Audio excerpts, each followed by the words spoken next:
Mm-mm-mm-mm-mm. Things are getting a little crazy. See, I got it. Oh, yikes.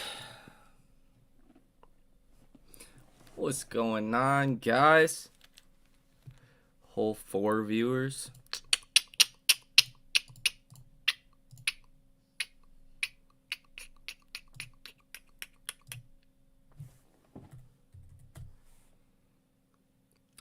What's up? How you doing? Baron Camellia? Camilla? How you guys feeling? We doing good?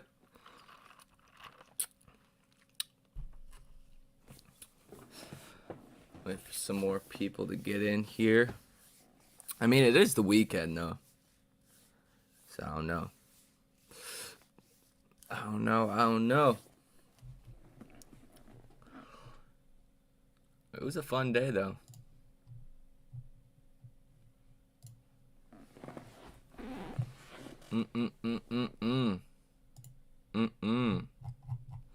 What happened?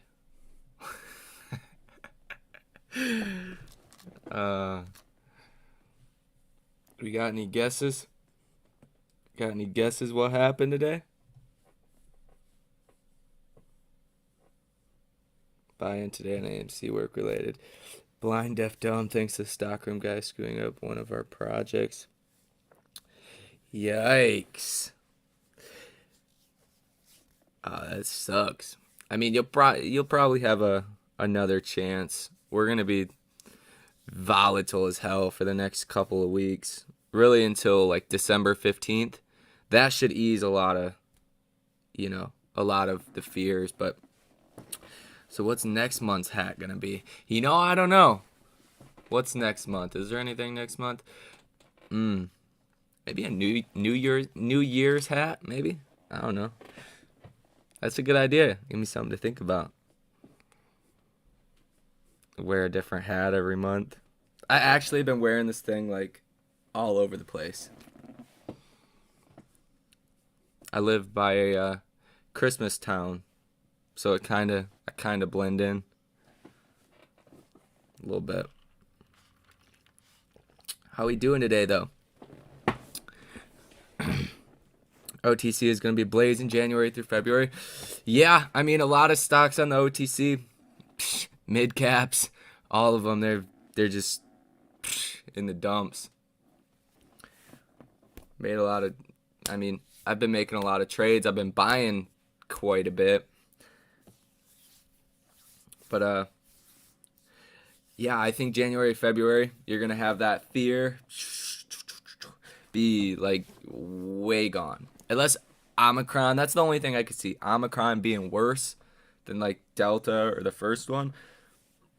That could be something we don't know about, because that's the thing with fear catalyst. It's only fearful, like FUD, fear, uncertainty, and doubt. Those are that's what causes fear in the markets to sell off. If you know something is coming, the markets will just price it in. So once you get to that catalyst and once you actually find out what it is, the fear is basically gone. Like the elections. I was buying stocks like crazy during the election. Like that period, like 2 months before where we started selling off. If you bought anything, you basically made money. Gen Q. Good, I bought more AMC. Yeah, it was honestly interesting. Very, very interesting what we seen today. That was almost a $4 move from the bottom to the top. And I have my own theory on what I think happened, because I don't think it was shorts covering. I don't really think it was people going too crazy buying, because this was definitely institutional activity we were seeing right here. I have my own theory, and it's pretty straightforward. I think it makes a lot of sense. So we were even volatile after the market closed. I think we were up over 1%, and then now closed down 0.5%. So it was good. It was good. Very, very volatile. Like, jeez, that volume is insane at the close. Like, look at that volume. We have not seen that kind of volume in a while. Like, a while. Not even... How much volume? Yeah, that was 3.7 million of volume in the last 10 minutes. That's crazy. No, I think they yeah, this is a beautiful tip. AMC, my guess we will see it another low 20s next week. It's definitely possible. I think you're going to have a lot of back and forth. That's why it's been hard playing options. I've had to do a lot of, day trades, get in, get out quick. I don't want to hold things for too long. You'll be down 2% on the NASDAQ today, and then you'll be up 2% on Monday. It's just very hard to play. But with AMC, this is my theory. This is what I think personally has been happening over the last couple of days. I think we've seen a ton of shorting. I think shorts went way too hard shorting the stock, and I think they realized that. And instead of covering on their short positions, I think they just started to buy the stock. It's kind of the same way. It's like hedging. If you took on a huge short position, so you're losing money when the stock starts to go up, you're making money when the stock goes down, vice versa if you buy the share. So I don't think this was shorts covering, because that involves like totally exiting your position. But I do think there was a lot of institutional buying, not necessarily shorts covering at the end of market close today, because that's just insane. That volume is ridiculous. Like, what? I mean, yeah, we had volume like this.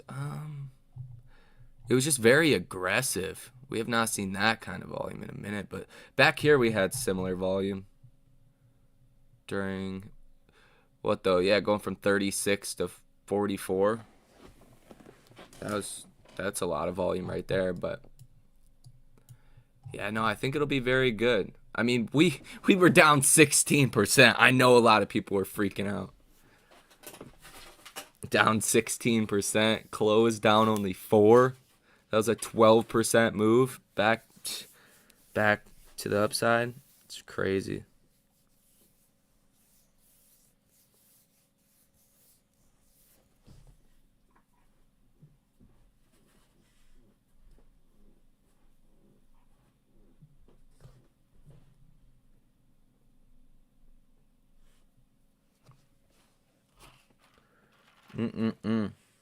Play the stock at the middle ground price. Short down to cover their losses without covering their puts. Possible. I think it's very weird. But I don't know what do you guys think's gonna happen from here? Actually, why do you guys think the market sold off today?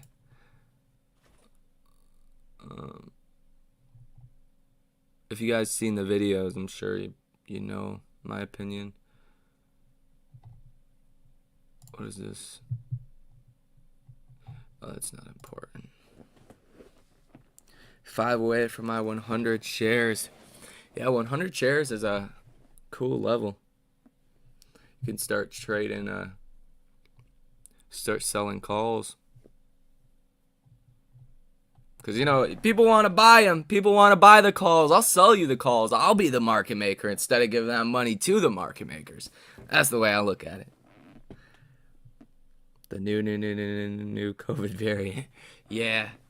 Well, it's actually, COVID variant, that's what's stealing the headlines. Like, stocks fall on Friday to cap tumultuous week of trading from new COVID variant threat. That's not what is actually freaking out a lot of, like, hedge funds, institutions. It's actually it's Powell. It's this Fed meeting, the 14th and the 15th. I mean, the variant's obviously causing some level of uncertainty, but we kind of already know what's going to happen. Like, if it's really bad, which I don't think anybody is expecting it to be like much worse, then that's something that's going to cause a lot more fear. But yeah, COVID and Powell. Powell dropped the ball a couple days ago. Oh my gosh. He started the sell-off.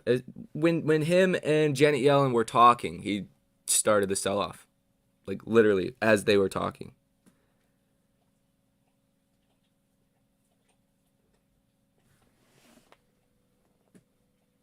Yeah, don't forget to hit the like button to boost the stream's visibility. What, is it blurry? I don't know why it's blurry. Might have to just use a different streaming software.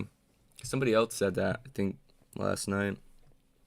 Yeah, but Powell, if you take away that funny money, then it's hard to value these companies.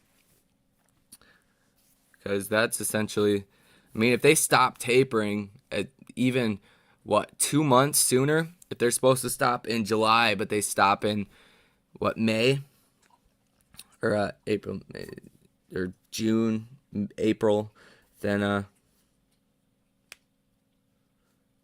yeah, I should have a new camera here tomorrow too. It was like $1,500. So if it's not like crystal clear, we got problems.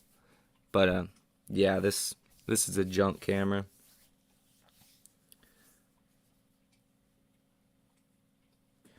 What was weird? My margin call was covered without my input. Sup, Tyler? How you been, bro? Love to stand a hat. Appreciate you, Stump. How you been? I've been pretty good. Navigating these up and down portfolio. Getting a little clapped. Down like 4.62% today. Down 15.6% in the last week, but we're still here. We're still here.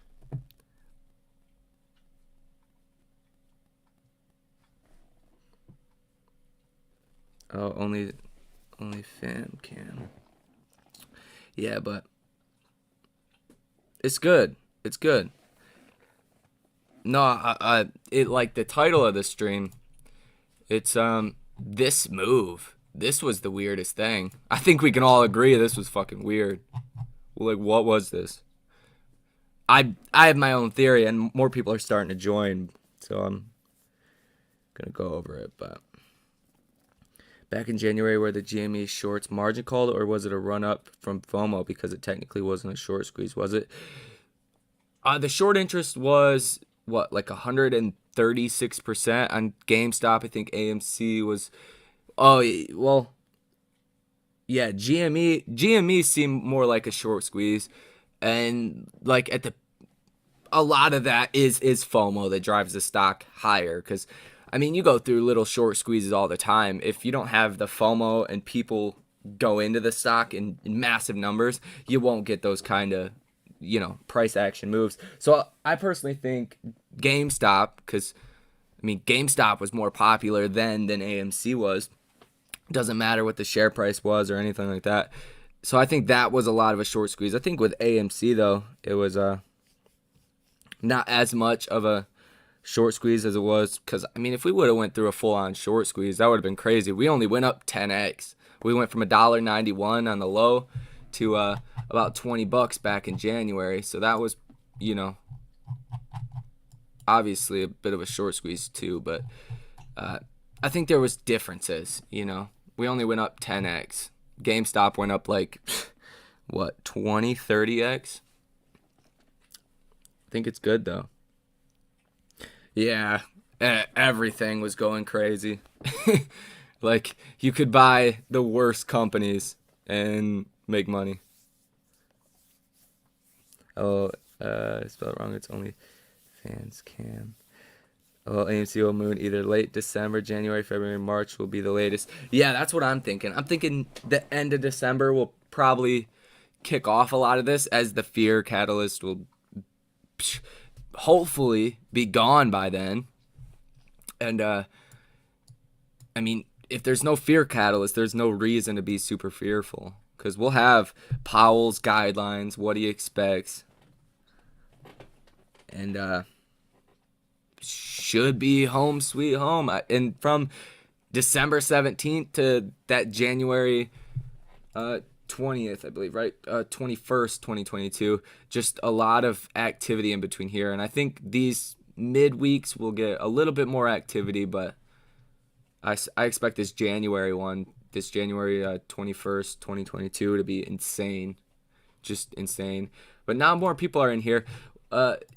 Let's talk about a little theories, right? Let's talk about theories here. What do you guys think caused this crazy bounce? Because I did not see this coming. Nobody's seen this coming. We were down 16%, closed down only 4%. That was a 12% move back to the upside. I want to hear some theories. Put on some tinfoil hats. What happened to AMC? As I was making the last video, it just ballooned, went crazy. Yeah, I think big money purchased. Exactly. Yeah, that's my theory too. Give me a birthday shout out to my girlfriend Wilma. Dick. I don't know if I'm saying that right, but happy birthday, you guys, or your girlfriend. Appreciate you. Picture perfect spring. AMC hit the bullish back order block at $25. Yeah, there was definitely a lot of fighting right there. We did just start to slide really fast, though, down to that level. Yeah, and then hit that and bounce back up.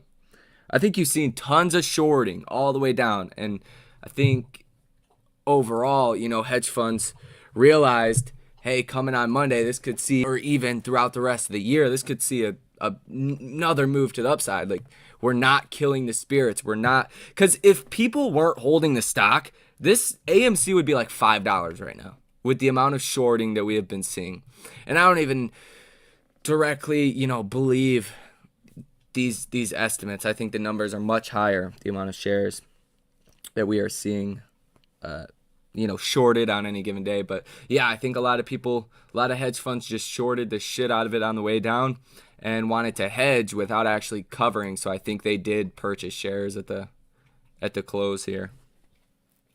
Looked like they rushed to buy them. So we were looking at the volume, and the volume was insane. So look at the half hour, 6.1 million and 8 million the last half an hour of trading. That's equivalent to almost all the volume we've seen on, what day was this over here? This 18 million volume day. A little bit less, but almost equivalent. So there was definitely a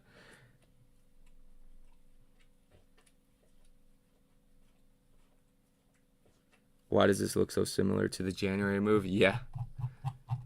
For real.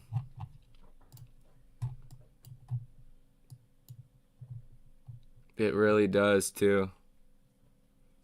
Even down to, yeah.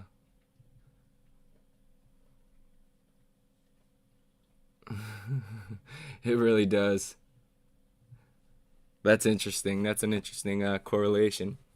But yeah, Fed 14th, 15th. That's out the way. Once that's out the way, I should say, you're gonna have a lot of room to relax, take a breather. Wilma Dickford, that was definitely a joke. I'm like, what? I don't want to say her name wrong, but AMC spokesperson. Hey, Astro, been seeing DC in an hour. Oh, that'll be good. The one, the only Simon in the house, baby. Bro, I seen one of his videos. I was dying because I don't watch too many people. You guys already know I watch a couple people. You guys know who I like to watch when we're talking about AMC. But what's his name? That does those intros? Eight Fathers something. I think he changed his name, but there was one where he was in AMC, leaving the theaters, and there was probably 100 or 200 people in the hallway. It just it was kind of cringy, but it was so funny. He's screaming AMC, invest in AMC. I'm like, dude, oh my god, that's funny.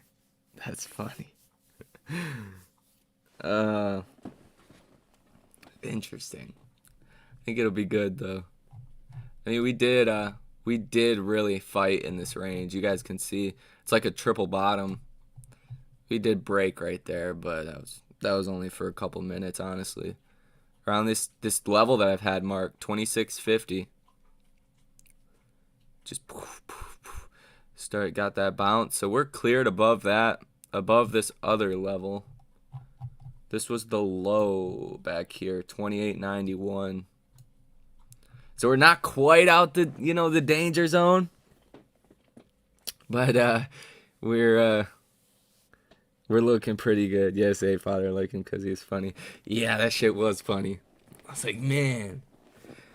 I mean, people just beef like him and Lou. I'm like, dude, why? Just why? I feel like with this stock being heavily manipulated, any calls or puts needs to realize hedge are tilting everything to their favor.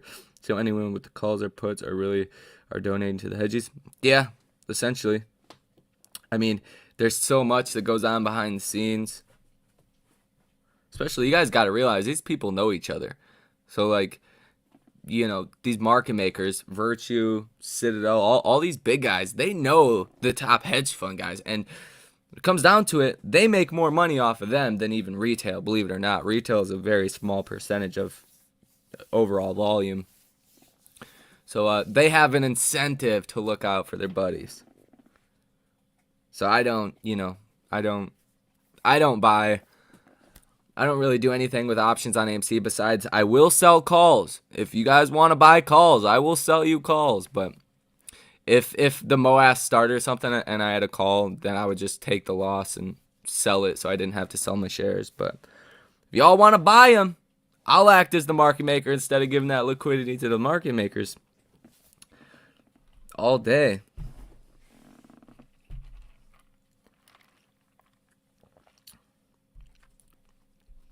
See straight line after hours. Have they rolled the leaps yet? Not that I've seen. Not from that January day. Opinions on AI from Boston. No, somebody told me to check him out and I just totally got sidetracked. I will today. What did he say? Remind me of, we were talking about it in the stream. He said something that people were asking about. Hey Tyler, check Wyckoff accumulation schematic and compare AMC chart. Very similar. Yeah, why have I never heard that? I heard I seen a comment. Who was it?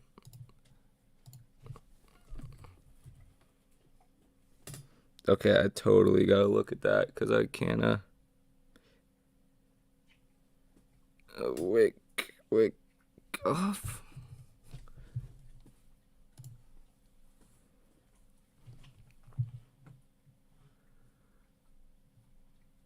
Like this.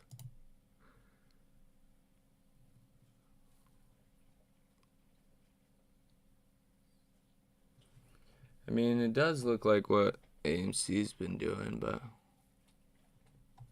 from what I can see, I would have to look into it more. Because, I mean, technicals, there's just like certain stocks, it works a lot better. You can never go wrong with basic technicals, but, with AMC, it doesn't. Sometimes it's all right, but most of the time it doesn't ever go as planned.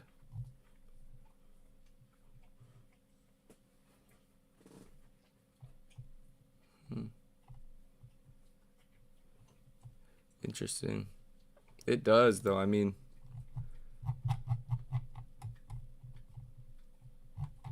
especially if you look down here, it's just been straight down, though. It's been tough.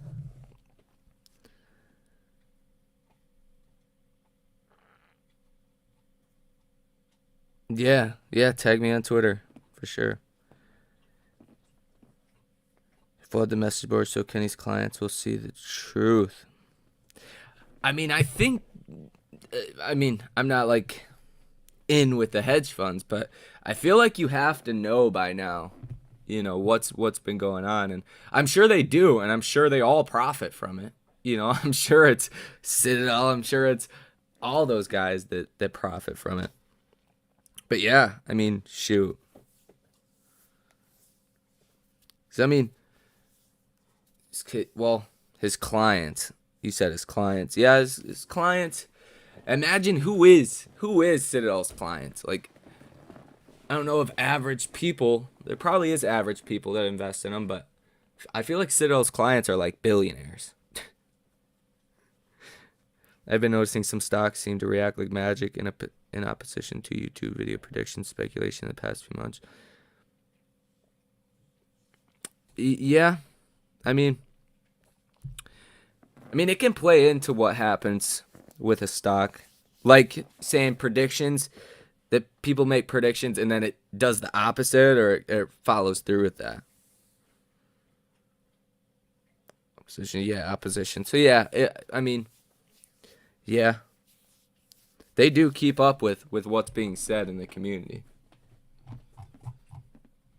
You guys got to think about it too. You know, if what we know to be true, and short the VIX made a good video on this, like going over how much all of these options.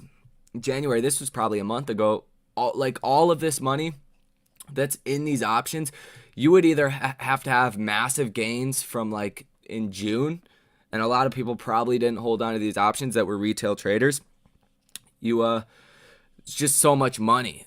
So they're using the option chain to make it look like they have covered. There's a bunch of strategies you can do that, but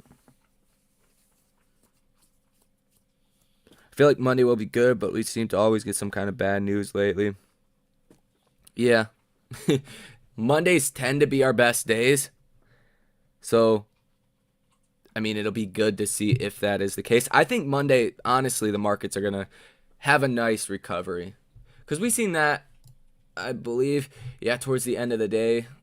We didn't bounce too much in after hours, but we did definitely see a recovery in the SPY. SPY was down over 1.5%. Yeah. NASDAQ was down over 2.5% for most of the day. It was a nice bounce to see. But, I miss yours. Joe Biden and Gensler are some of Citadel's clients. Would not surprise me. You can't forget Nancy's husband. You know he's in there. But this time, with redemptions, they have to sell by the end of the year too. So you might be seeing some of that, but the margin debt is just so high. So it's like I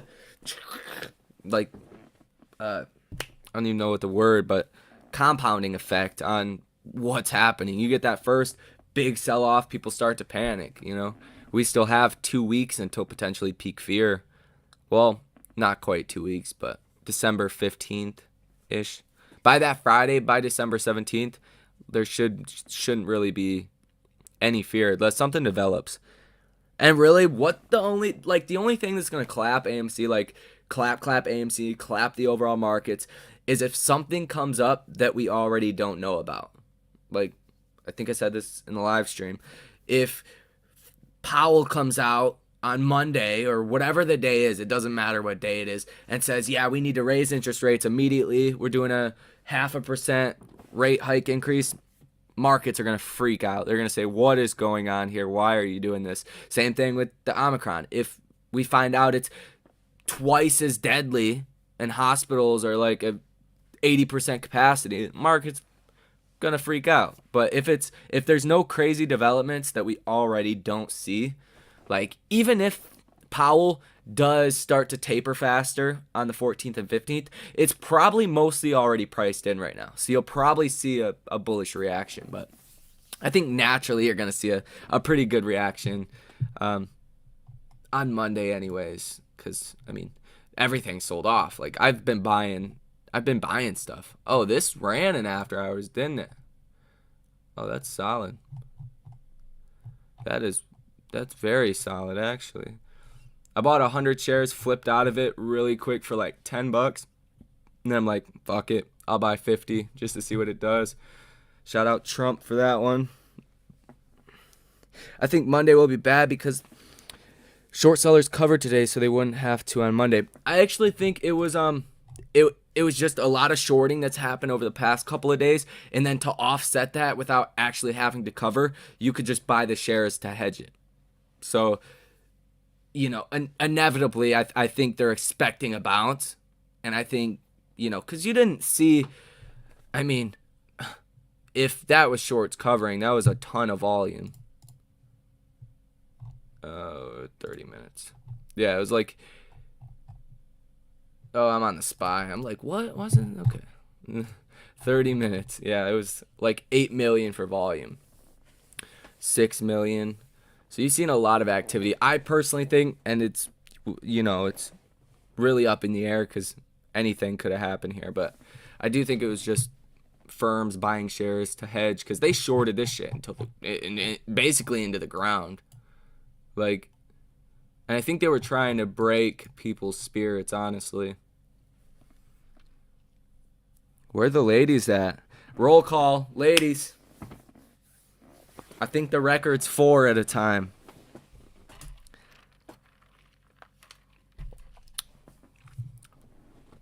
Got no ladies in here today.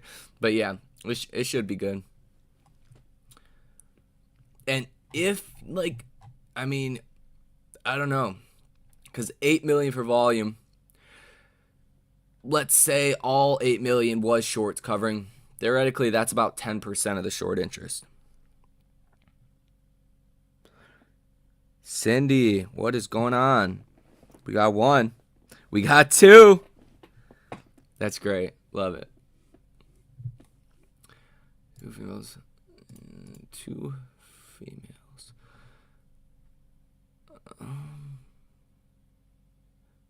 Yeah, but I think it should be good. I mean, at this point, you've already took, like, most of the loss anyways. And a loss isn't a loss until you sell. Just putting that out there. 3. We got 3 ladies in here. That's impressive. Oh, we got 4? 3, 4. That's that's at the party. AMC stock has so much demand, but it continues to decrease. I don't know how that's possible. Well, I think it's just a combination of not as much buying now than we've seen. I mean, not trying to point fingers here, but ever since that rumor came out, we've been down every single day, just holding the stock. So I think that has a slight bit to do with it, but I think you're just seeing. I think you're gonna see. You've been seeing people's shares in their accounts just be lent out over and over and over again. Because unless you have a sell limit order in, then you can just lend out shares until somebody needs those shares back. Then you're good. Theoretically, if they're legal shares. You think I'm Mark Hodes? I'm not exactly sure who that is. Is he a YouTuber?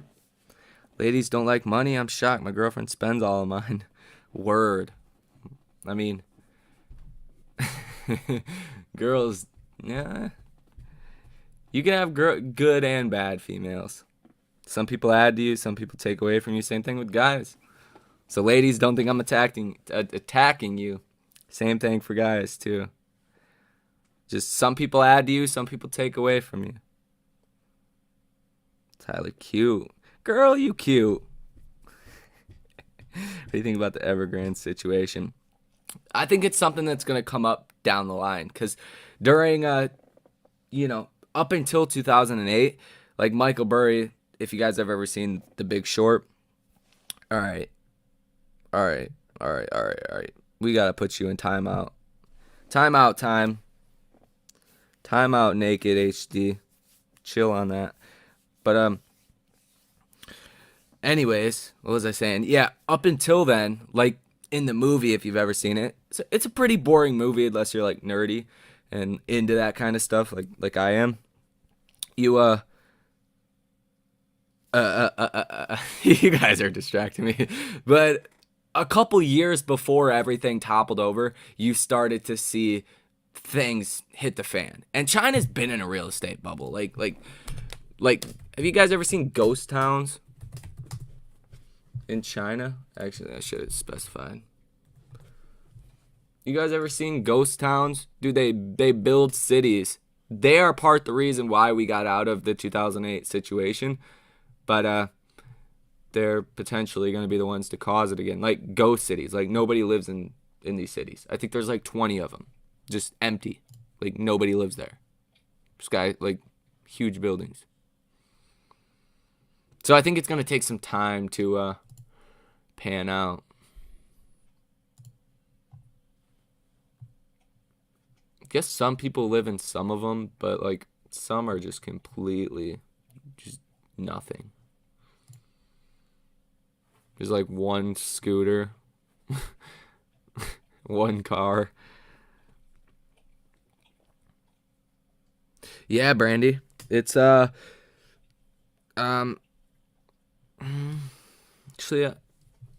yeah, it's in the pinned comments of the videos on the channel.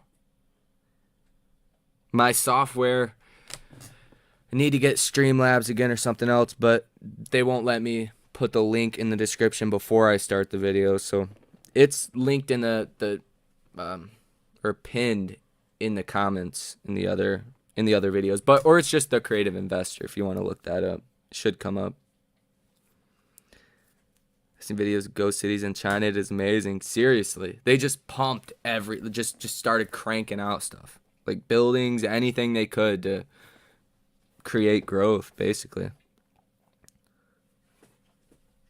If you've seen The Big Short, then watch Margin Call with Kevin Spacey. Even better. Oh, I'm gonna have to check that out. Wolf of Wall Street's my favorite movie. That's a classic. I'm into stock stuff. Or yeah, your everyday gamer. That's what it was. Because it wouldn't let me do the Creative Investor, and that was my email. So I guess it just like automatically did it. Tofu dredge. Oh, what is the point of building a building if no one is going to live there? Yeah, exactly. They just to basically build things and prop up the economy, just give people jobs and basically giving out money, just kind of creating artificial growth. And I think some of the cities people were actually going to live in, but never actually did. Like, look at that. That's just crazy. Like, that's a good picture. Just nothing. Yeah, I'll follow you guys back, too, if you do follow me on Twitter. I just got your notification, Brandy. I believe that was you. China did it to create growth, yeah. AMC After Hours flatline, for real. It was, yeah, it's actually recovered a little bit from where it just was. But, yeah, it was up like 1% when I had just wrapped up the other video. Yeah, but overall, just showing a lot of strength. Believe it or not, like, we still have a lot of meat on the bone over the past year. You know, going from... Yeah, we still got a lot of gains here. And if people, like I said, if apes really didn't hold on to their shares, some people obviously didn't, but if like a majority of people didn't, if like 95% of people hadn't held on to their shares during this, the stock would be cratered. Like, take a look at all the other stocks that are, I mean, shittier companies than AMC that are destroyed. There's a lot of companies that are just terrible. Wall Street was the first best movie, then Wolf of Wall Street is a tie. Yeah, I'm going to have to check that one out, too.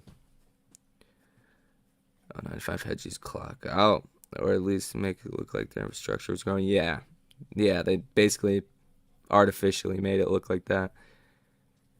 To live in them till the buildings started falling down. Seen a few videos of pro-American building designers putting out the nonsense of the China buildings and the expected failures. This party is just getting started. Edward Morgan, what is up? How you doing? Who was nervous today? Who was scared today when AMC was down 16%? Too big to fail is not. Okay, you guys are plugged in. I need to watch these movies. Too Big to Fail, Wall Street. The margin call. I'm actually gonna watch at least one today.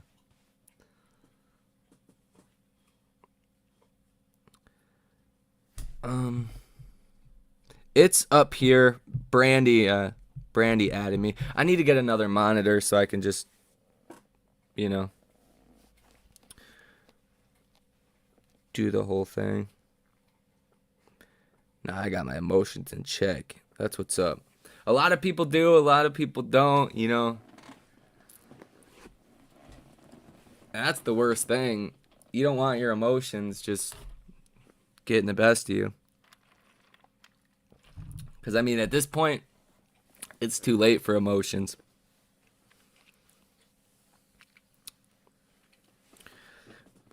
I was scared when AMC was down. I walked in on my wife changing.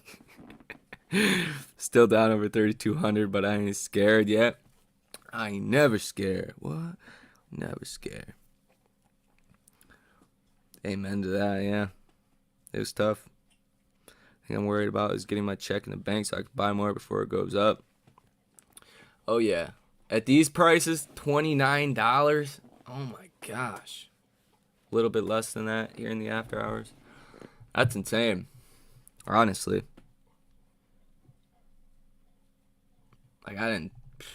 I honestly didn't expect to go down here, but I didn't expect, some things you just can't plan for.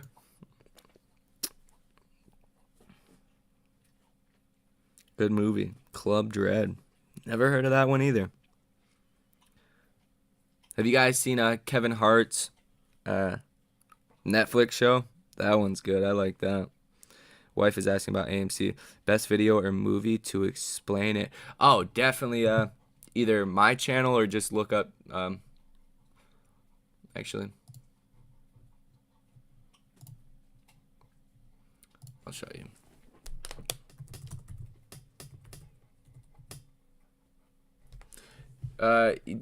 You can play this one. It's the full thing, or look it up. It's the official AMC movie. Trey trades Matt Kors, Adam Aaron, full AMC movie. That gives the full rundown of the whole situation. That's really the only video I could, point you in. But CNBC it's the same thing. That video, CNBC. That's a good one.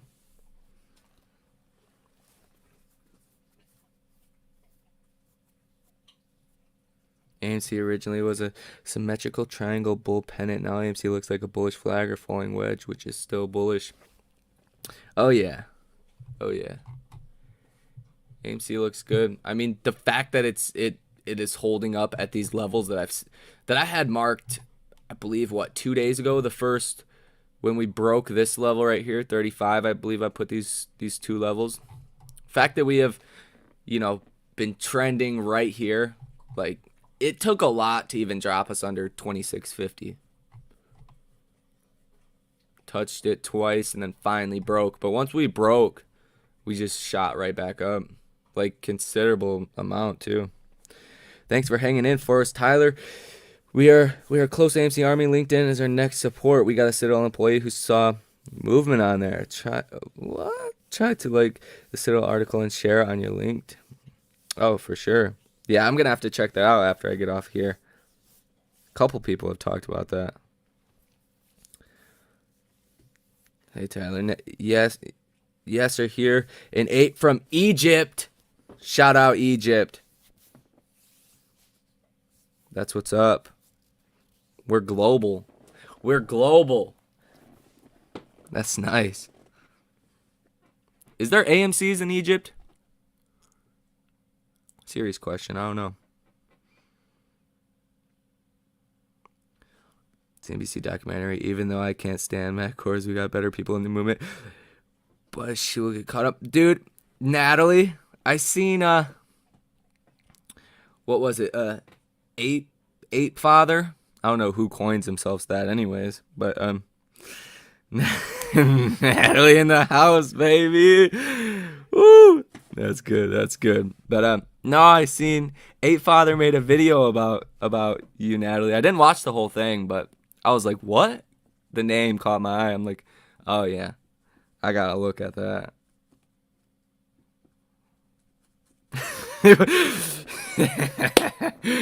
Oh, why are you pissing everybody off? How? People just don't like you, huh? Like, what is going on?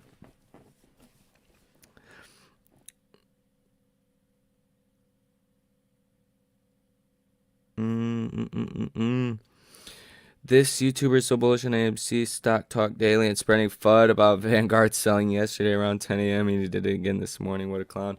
Oh, yeah. Yeah, I seen that. I mean,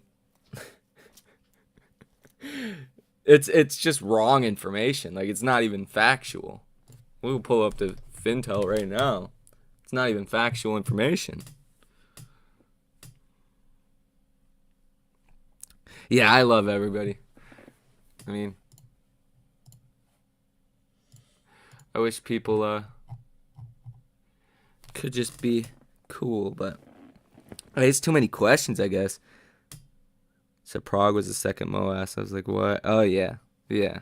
I mean, now it's hard to replicate. I wouldn't say impossible to replicate what's going on with AMC, but you have to have like a lot of institutional ownership.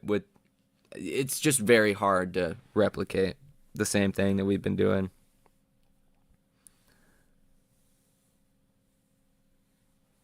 For Prague of my life. Yeah, a lot of people were talking about that one. Let me actually look at the charts because I did look at them and it looked nasty when I seen. This is it, right? It's $2.36. No, the last stock that I called out that I believe it was Clove. Oh, that one's making a move too still. That's up 10%. That's nice. I was scared leaving the whole 1,000 in there though. I was not gonna do that. What was it, Clove? I believe it was Clove. The last trade that I said was not in the next AMC, but would have been a good trade.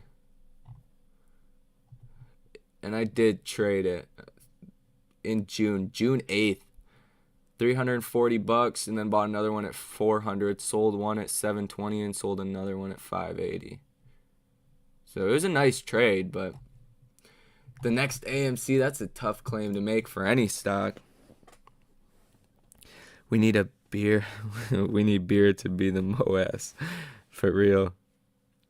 Now, questions, though. Questions are encouraged. Maybe I'm weird because I like talking about this stuff, but more questions, the better.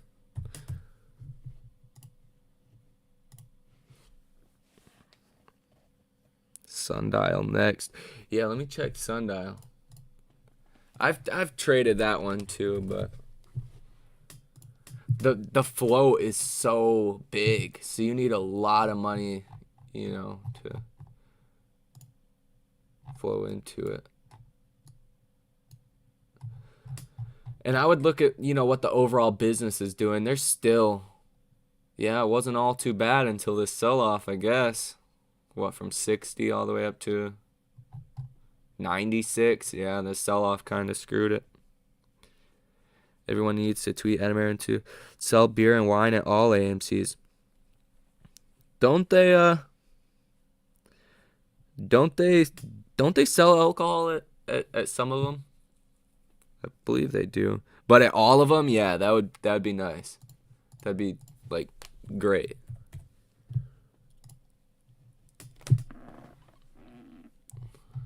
Oh. Get out of here, bro. Are we literally on our 50-day moving average right now? Or am I tripping? Oh, yeah. That's wild, bro. Maybe I don't have after hours. No, do I not have after hours? Let's show extended hours. There we go.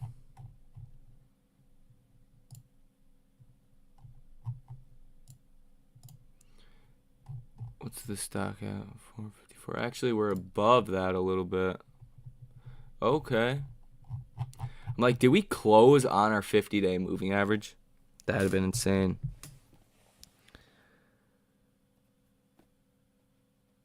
I guess 369 didn't work today. Robinhood is the next big upswing when the market settles. I have seen a lot of people talk about that, and I've seen a lot of people actually talk about it to the upside too, but I'm not a fan of the company. Obviously, not a lot of people are. But it's definitely getting beat down. Down 11%. DraftKings was down. Yikes. DraftKings was down a lot. Like, at these valuations, it's DraftKings down 9.36%. Insane. Hood to a penny. No, I think the long-term, like, Robinhood is not on a path to, they lose way too much money. Way too much money. Like, not even because of what they've done. It would be hard to even invest in them if they hadn't done anything like that. Because last earnings, they lost over $1 billion. They made like $250 million, $300 million. It's just a tough fence to be on.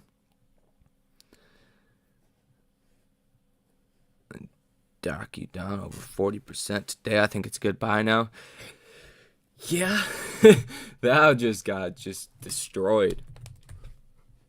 I was actually gonna buy some, but something when it takes this kind of hit, and like, it's really hard to find justifiable valuations for these companies too, because you can look at all the traditional standards of valuing a company, but which will still look good. But when you've considered from the bottom of March, or even before the pandemic or right after, April 17th, Docu was at $100.35. Revenues have went up, but a lot of these companies are still up twice as high as they were since after the recovery of the crash in 2020.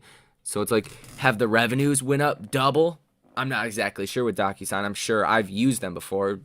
Real estate agent, you do electronic signatures all the time, stuff like that. But I think it's definitely a lot less risky buying at these prices. I don't think it's bad at all. I don't know enough about it to like say definitively, but when anything drops 50%, there's usually always a trade there or a long-term investment. I bought a lot of shit today though. I bought a lot of SoFi. I bought 14 shares of T-Doc, Purple, the Trump play. What else did I buy today? Corsair. Bought a lot of options too. PayPal. I think this one could be really good. They've got beat down. Like, look at PayPal. This company made $21 billion revenue in 2020, and they're supposed to do $30 billion this year. I believe like 35, 40 billion next year. I put a lot in it though, honestly. $1,200. These contracts, look at these contracts. Insane. Even back here, November 8th, not even a month ago, they were going for $1,500 a piece. And the stock was November 8th, 229, so $230. If you see a bounce up there, I would expect them to go at least back to 1,000. 800, something like that. Probably more than that, but it's good. It's really good, actually. But a lot of opportunity here. Like, that's all this is. Mondays are usually green. Only God knows Citadel throw Robinhood under the bus. They actually did, yeah. Since today, Friday, ended red, that mean for Monday be red as well? Yeah, it's really 50-50. I think naturally it would be green because, like, having a down Friday, down Monday, you guys maybe have heard that term before, down Friday, down Monday. That's not a good sign. But usually it's pretty uncommon to see a down Friday, down Monday. I wouldn't say it's like rare, but it's not too common.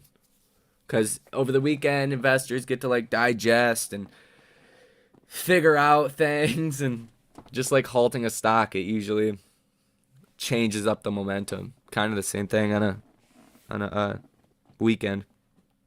So I think it'll be green, but I don't really want to hold anything that's like expiring next week. Like I didn't really hold anything that was expiring next week today. I dumped any short-term option trades. Do a poll. Will AMC go up drastically on Monday? Yes or no? 95% of the time. If Friday is red, Monday is red, vice versa. Yeah. I think we're starting to have another round of outings. CNN Como Jack from Twitter. What happened to Jack? I wasn't in the scoop. CNN, yeah, Como got clapped. What do you guys think of Neo at its current dip? Not a fan. I'm a fan of Neo as a business, but Chinese law says, hey, we don't have to have anybody verify our books. American law, the SEC's over here is saying, yeah, you do. American law, you have to unless you want to delist. So there's too much risk involved. The stock's not going to go up too much until there's clarity on that, because there's too much risk. Because they're back. The SEC is backdating this new basically rule change for December of 2020. So they have like 2 more years to comply to audits or they'll get delisted. Have you ever had a stock get delisted? You lose everything. Like it's gone. And investors, they're not going to take that kind of risk right now. So it could be a decent bounce, but like risk to reward, I don't think it's worth it. Personally, I could totally be wrong, but delisting companies, whenever you hear that, just stay away from it. Like stay far away. Because I traded Neo too. You know, I made a decent chunk of change. Honestly, well, I wouldn't say decent chunk of change, but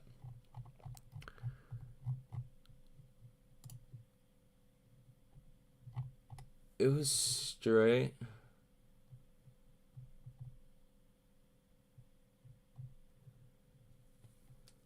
What? Sold it? Fifth? Yeah, I would sell a lot of calls on Neo, but sold out of my long calls I had. No, where is my new ones? Yeah, so I bought 2 contracts at 54 cents, at $54 a piece, $108. Sold out both of them at 109. So I made a little bit over 100%. But if I'd have held them today, oh yeah, I'd have made a lot more. I'd have made 300, 400% profit on that. It would have been really good. Not a fan of the drama though. Not a fan at all.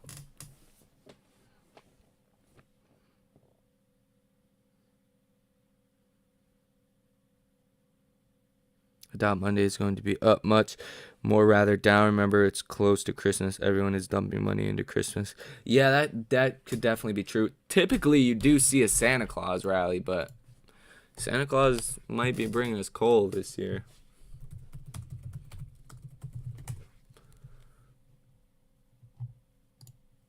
A lot of people haven't heard this term, but it says, oh, I hate these ads. The Santa Claus rally. Key takeaways. The Santa Claus rally refers to the tendency for the stock market to rally over the last weeks of December into the new year. Theories for its existence include increased holiday shopping, optimism fueled by holiday spirit, and institutional investors settling their books before going on vacation. Regardless of the reason, there's more than 2/3 of Decembers dating back to the 1960s have resulted in positive gains for shareholders. Still, as with many market anomalies, it may just be random and there is no guarantee it will continue into the future. So it says institutional investors tend to go away on vacations, investing holiday bonuses. A number of which tend to be more sophisticated and pessimistic, tend to go on vacation at this time, leaving the market to retail investors who tend to be more bullish. So there's a lot of theories on it, but 60% of the time, give or take, you do have a bullish December. This one has not been so bullish yet. I think that's clear to see. Not been good to shareholders for sure. But yeah, what was this? December 1st. Yeah, down 1% first day, bounce back 1.5%, down. Okay, so it hasn't been too bad. Intraday has been terrible though. The Nasdaq is really getting clapped. Nasdaq is beat down. Yeah, we're at our 100-day moving average. S&P's only at its 50. Lots of volume too. Look at that.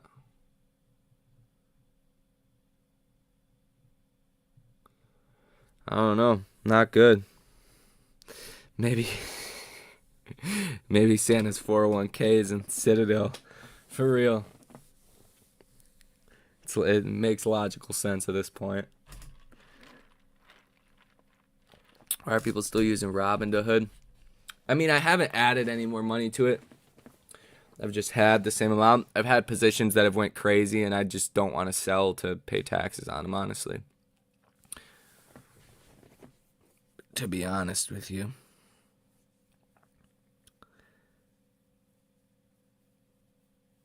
I've been diagnosed with HODL 19. We all got HODL 19. Zach, we're just hodling. HODL 19.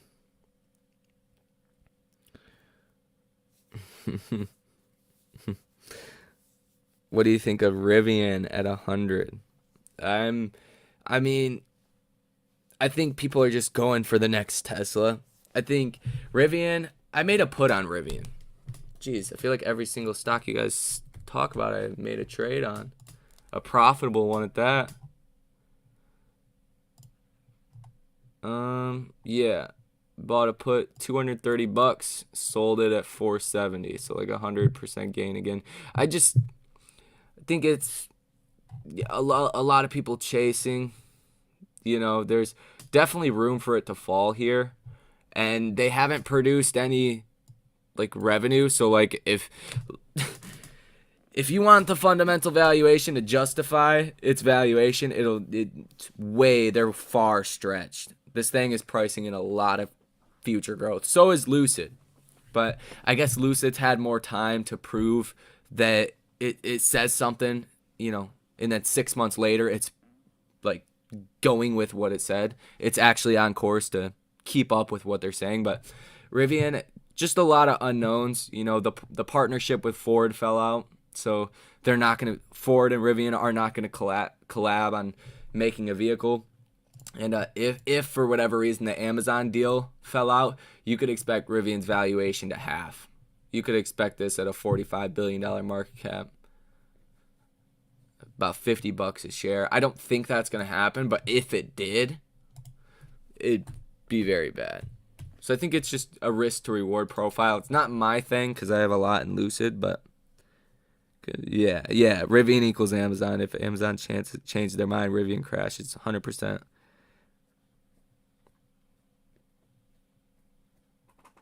AMC, I want to catch AMC 19. I actually had COVID. That shit sucked. Jeez. Probably had it like 4 months ago, 5 months ago. Terrible. I mean, it wasn't all too bad, but the first day I didn't know I had it. And I was just really tired. I think I slept like all day. And like I woke up and I was just so thirsty, so I would get water, go back to sleep. And then by the time it was like 7, 8 o'clock, I was like, my fever was so bad. Like I didn't even know if I could drive, and I was home alone, so I had to go to the gas station and get some Tylenol. After I took the Tylenol, then got my fever down, it was okay. But jeez, a lot of people have it right now. I live in Michigan, and it's terrible, like terrible. I think 3 hospitals now have like National Guard staff working there or something. I caught hole 19. Let's go. That's a good one. We all need shirts. Just buy Neo and Lucid and hold on for a year. Yeah. I mean, I'm very just not a fan of Chinese stocks. That's it. Like, Neo as a business is phenomenal. And I think there will come a time and a place where you will want to own Neo, but for the time being, it's just a lot of fear. And then it's like opportunity cost at this point, because if you could buy a PayPal or something else at SoFi that could double in the next year, if you buy Neo that's going to go up 20% in the next year, you technically made money, but you technically lost money because the opportunity cost.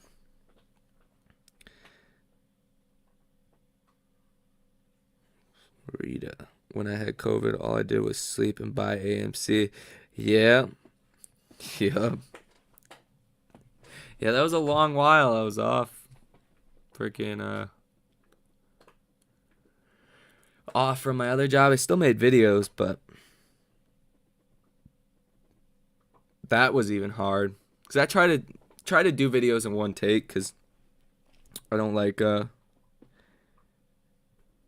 anything else, but it would get hard, like not being able to breathe right. Tourist stayed on Twitter.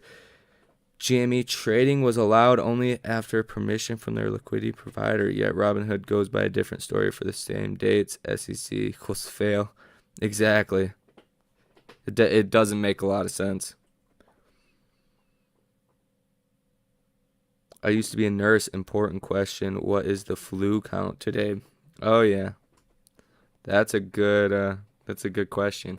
Well, back August of 2020. I know times are a little bit different now. When my daughter was born, my girlfriend at the time, my child's mom, she has lupus, so she has like a blood clotting. She has a blood clotting disorder they didn't know about. So she had a couple strokes like 3 days before she was supposed to give birth, and she was put in the cardio critical care unit. I stayed there. I slept on the ground the whole time. It sucked, but the nurses, they were talking about it, and they weren't worried about it. They were basically saying that it's all politics and all this. So I'm like, I mean, I'm gonna listen to the nurses. I think they know quite a bit, but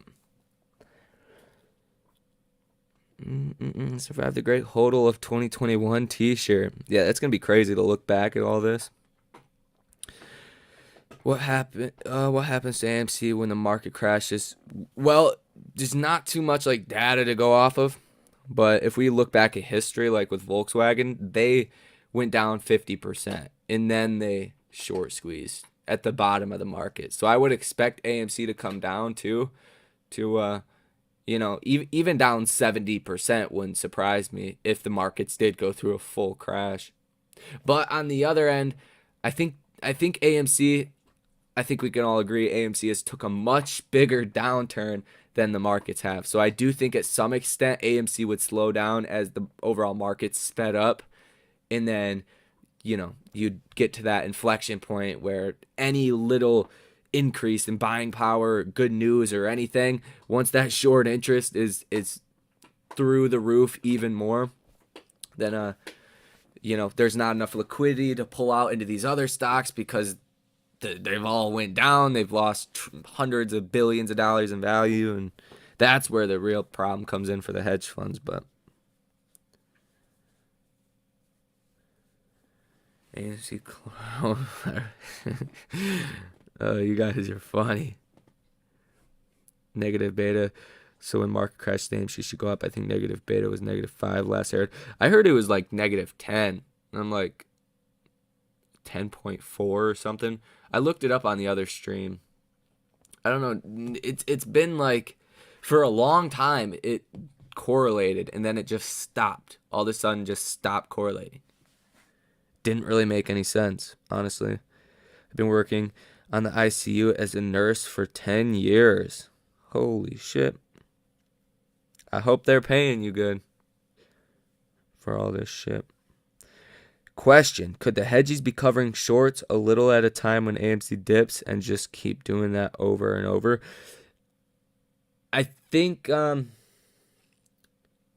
well, technically yeah, but as long as people are holding their shares, they're you shouldn't be able to as much because we could see the days to cover and like by a little bit, I think that happens all the time. Just a little bit. Like 100,000 shares, that's relatively small compared to our estimated 90 million, my estimated 110 million shares. So I think you do get a little bit of shorts that do that, but you wouldn't be able to cover like a significant amount that would be unrecognized, if that makes sense. That would change the trade. At least I don't think so. CFBI, wasn't it some news about obviously they're going to be working with Trump, but another company that's like a rival to YouTube, that they're going to merge into that company? That's what I heard.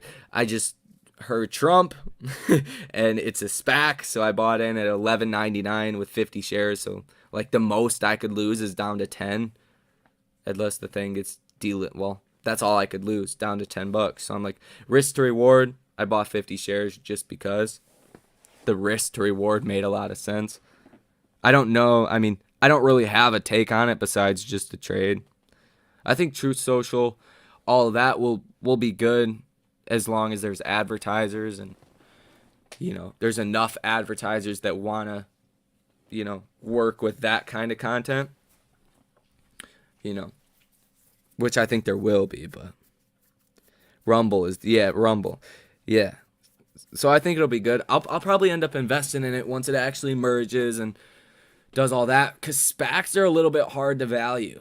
Like how, like what is, all of them can be different. Like what is the I don't even know what the market cap of it is, but they're really hard to value because you never know how big of a percentage you're really going to get until the paperwork comes out and it's filed. I think it's a fire trade, though. I think it's a great trade. Yeah, market cap. So it's a pretty small market cap. So they didn't put too much money into it. So you'll probably get a very small, like fraction of Rumble. And then it's like, how do you value? It's just very complicated to. But once it is merged, then I'm definitely going to look into it. I wonder what kind of valuation they're going to give it, though. Like, what is Truth Social's valuation going to be? That's a tough question. And then, like, what's the lockup periods and all that? Because if you just made $20 billion, yeah, market cap 454. Yeah, so they'll take that money and buy a portion of basically Rumble, and then they'll just merge the company so it starts getting traded. So it's like if Rumble was valued at 1 billion, theoretically you'd get 50% of the company. But if it's valued at 20 billion, you'd only get 5% of the company.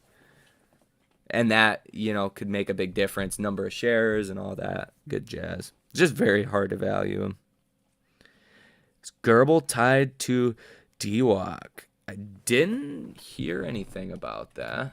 I know Benny had a lot of rumors around it. I traded it too, but I didn't make all too much, I don't believe. Yeah. Well, yeah, decent amount. I bought 50 shares at $10.70, sold 25 at $13.90 and 25 at $15.80. Yeah, I remember I timed the top on that perfectly. $15.80 on this one. I don't know about the one you're asking about, though. Yeah, I timed the top perfectly on that. Look at that. That's incredible. I got a $15.80 fill on that. That's crazy. That's a little ridiculous, honestly. I'll take it. No, I've been waiting for it to pop, too, because you can't really go wrong with buying SPACs at these prices.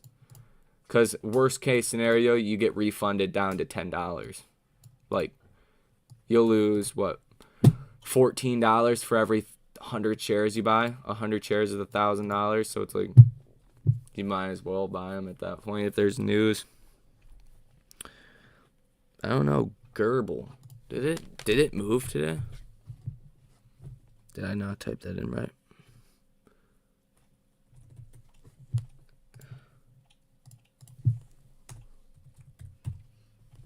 Oh, I don't see it. Dang. Bongino owns Parler. Watch him partner with Trump. Never said thank you on your Lucid videos, man. I made just over 100%. Hell yeah, dude. There you go.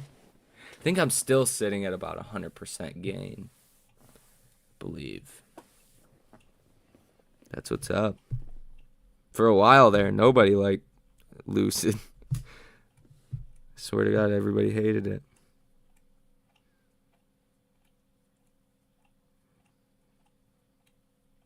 There's been a lot of GBHL.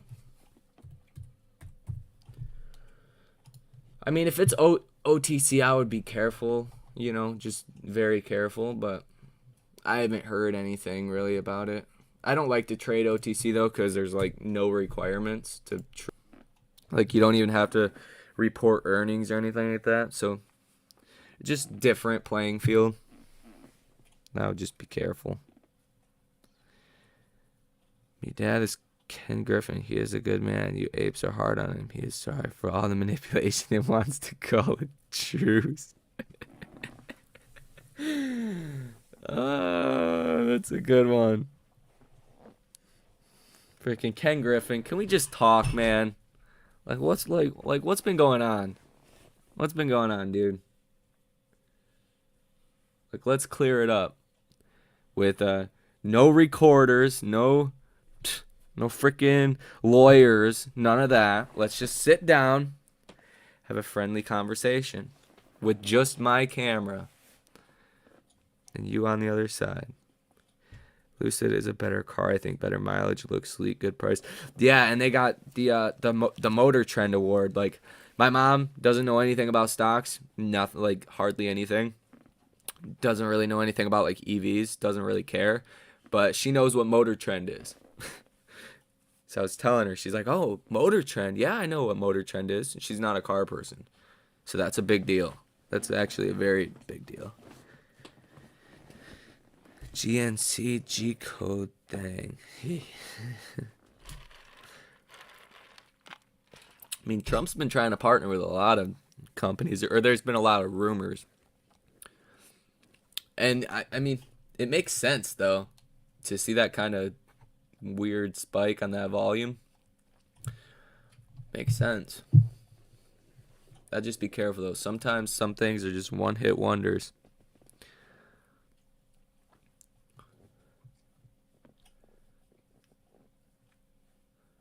Oh yeah, shit. I still want to do the man. Right now would have been a great time to have that account up and running. I totally forgot about it until just right now. Doing a trading challenge Trey Trades was doing. A lot of people have done that, but take $1,000 into $10,000. That'd be dope. I've done it before. But when the markets are volatile like this, you can make a lot of things happen. Shoot. Just playing the downside using options has somewhat held my portfolio up a little bit.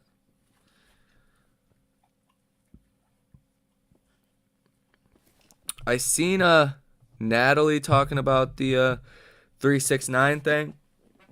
Not exactly sure what that is code for. Maybe she said it and I forgot.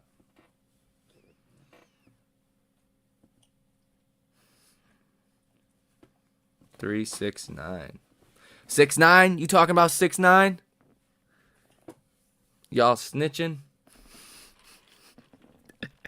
Doc, you dropped 42%. Do you think there will be a gap fill to around 180? Let's look at it. DocuSign was very tempting not to buy it today, to be honest. to be like 100% honest. Would it close at 135? See, I'm not exactly sure. I know they didn't miss by a lot. They only missed by like, well, revenue actually beat. They missed on one metric. Forget, but nothing crazy. Like slightly lower guidance. Nothing that constitute just can make this make sense. This doesn't make any sense.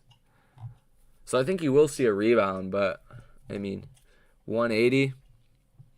I wouldn't do anything too near term. You know, if you want to do like a 180, like a 2023 call, I would definitely would. Wouldn't think it's a bad idea. Jay Ingram and Rico were talking about it. 369 is Tesla. Oh. Sorry, man. I'm not into the lingo. I'm behind. Like, I didn't know what gaslighting meant. Like, what? Oh, I did Lucid. I meant to do Tesla. I'm like, gaslighting? I'm like, what the fuck is gaslighting? Well, like, what are you saying to me? They're like, look, you're gaslighting me. I'm like, what is gaslighting? Yeah, it was only guidance that was sketchy. I think it could be good. But I think it's just hard to value some of these companies. Like, when you add inflation, when you add all the funny money that's been printed, I think that's a good word for it, funny money. Funny money, all that, you know, just wide opinions on what's going to happen next year with spending, then it's hard to value a lot of companies. But I don't even know what gaslighting means. Okay, so we're not alone. I'm sure some people aren't here like, what the fuck, you guys don't know what gaslighting means? I guess it's like kind of hard to explain, but like blaming somebody for something that you were doing or something like that. It's just it's a very weird term. My ex used to say it to me all the time. Look at it. Okay, now we got to.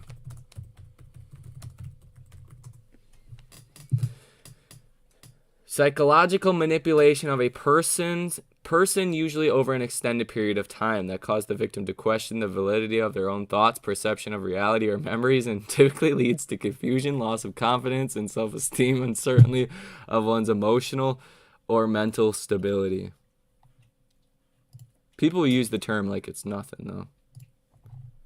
I'm like, what? The fuck is gaslighting? Yeah, it's weird. It's one of those weird terms. In fact, the companies have a huge valuation that are constantly operating at a loss.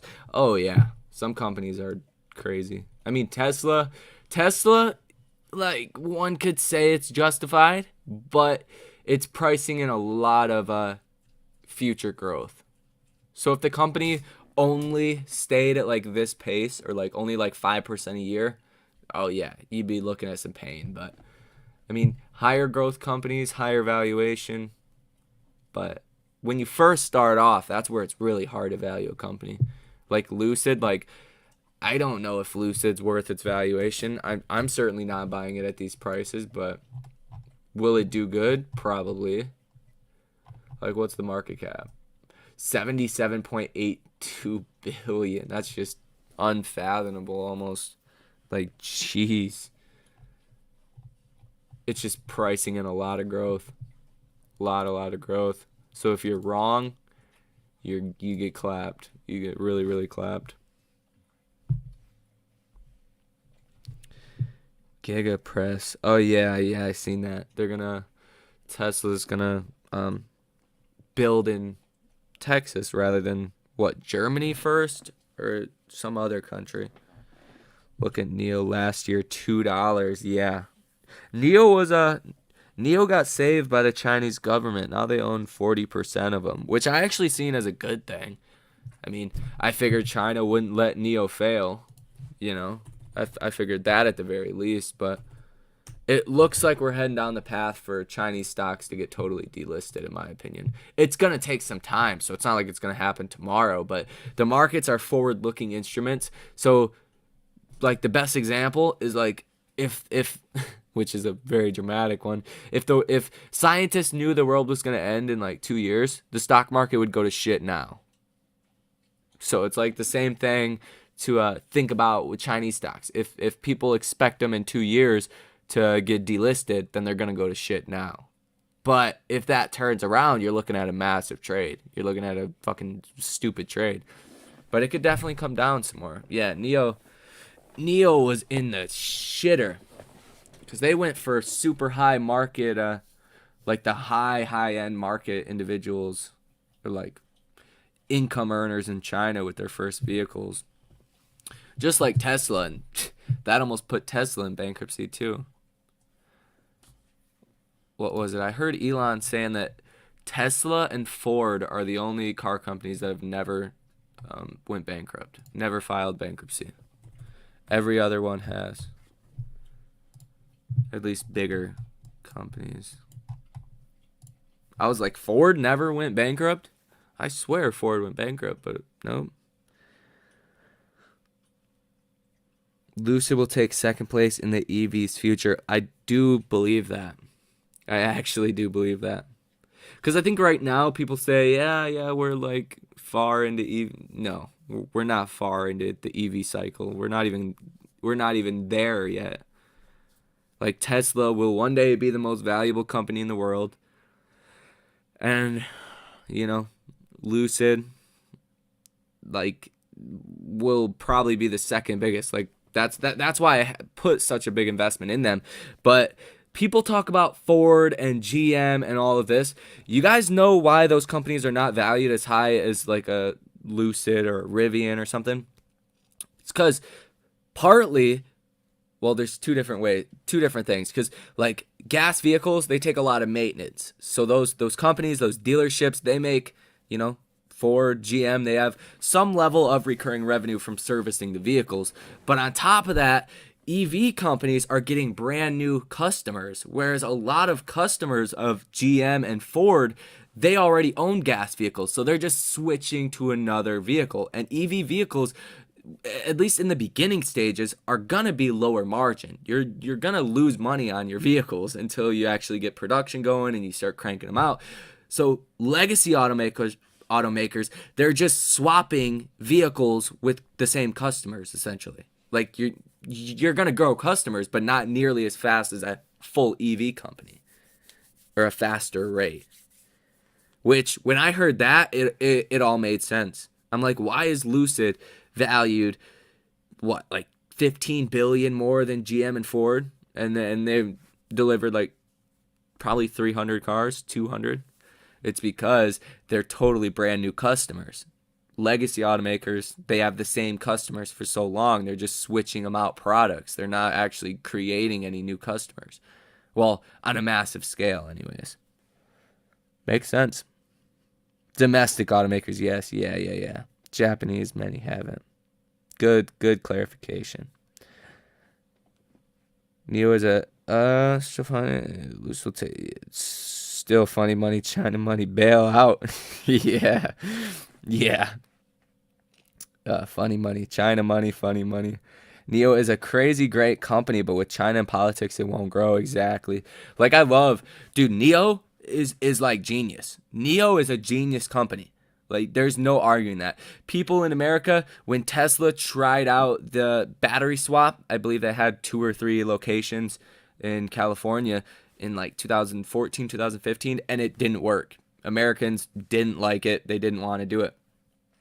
But China, like 95% of the Chinese live in apartments. You can't park your car in an apartment to charge your battery. It's genius to have the battery swapping stations. That's the whole reason why I ever owned Neo, was the battery swapping stations. Because, dude, good luck charging your EV in China. Good luck. Like, if you can pull into a battery swap, take 90 seconds and get a new battery, that's where the money was. But with China, man, China has just screwed everything up.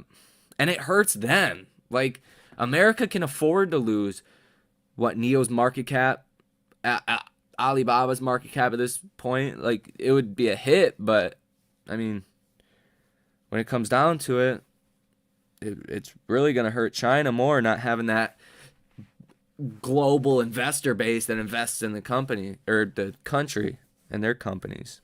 Just doesn't make sense from a business standpoint. It doesn't make sense. Here in Florida, I've never seen anything but Teslas at the Tesla charging stations. The only ones never seen a single one. Yeah, I've actually been seeing more Teslas pop up in Michigan, but we don't have any Tesla charging stations. We have, I believe, in the lower part of Michigan, we have like 3 total charging stations. Like none. Like it's not Tesla EVs have not penetrated like Michigan. I mean, from what I can tell, you don't see them very often. I don't know about other states around. I believe it's probably the same. There's really no penetration in this demographic. But I've been seeing them more. Now that I've, had Tesla on my radar, I'm like, hey, it's a Tesla. I might see like one every 2 weeks, maybe. Florida, it's everywhere. Interesting. MN is Montana, right? Maybe I'm slow. I believe that's Montana, right? Minnesota, I'm stupid. And I'm really good with states too. That's a bummer. Charging stations. Yeah, that makes you more bullish on EVs. And the coolest thing about Lucid, the thing that I really love besides other things, obviously, is the fact that nobody knows what Lucid is. Like, if you walk down the street, if you ask people, like 99.9% of people are not going to know what Lucid Motors is. Everybody knows what Tesla is. So, I guess it's a good and a bad. It's good thing for Tesla, because if you want to get an EV, you're probably going to get a Tesla. But once people learn about Lucid, that's where you're going to start seeing a lot of pre-orders. And ultimately, I believe, say a year or two from now, there's going to be way more like pre-orders for Lucid than they will even be able to make. I think they're going to have a huge backlog. And that's where the stock's going to take off. Hopefully they start doing a non-refundable. They start doing a non-refundable. Psh, it's game time. Yeah. Oh, shit. Tesla won't allow gas cars to be... Or California won't allow gas cars to be sold after 2025. Jeez, that's fast. 2025. Tesla everywhere in the UK. Dallas, I see 5 every day. Easy 5% of the cars on the turnpike in Florida are Tesla. Jeez. Yeah, there's like none. All you see here in Michigan is like Equinoxes. Like SUVs are huge, and trucks like Silverados, Equinoxes, like GM. I mean, GM was like a Michigan company from the core, but so that makes a lot of sense. But yeah, that's like it. You see some Fords and some Cadillacs and stuff like that, but most vehicles I feel like are GM. Like Lucid, bro. There's probably not one Lucid in Michigan right now.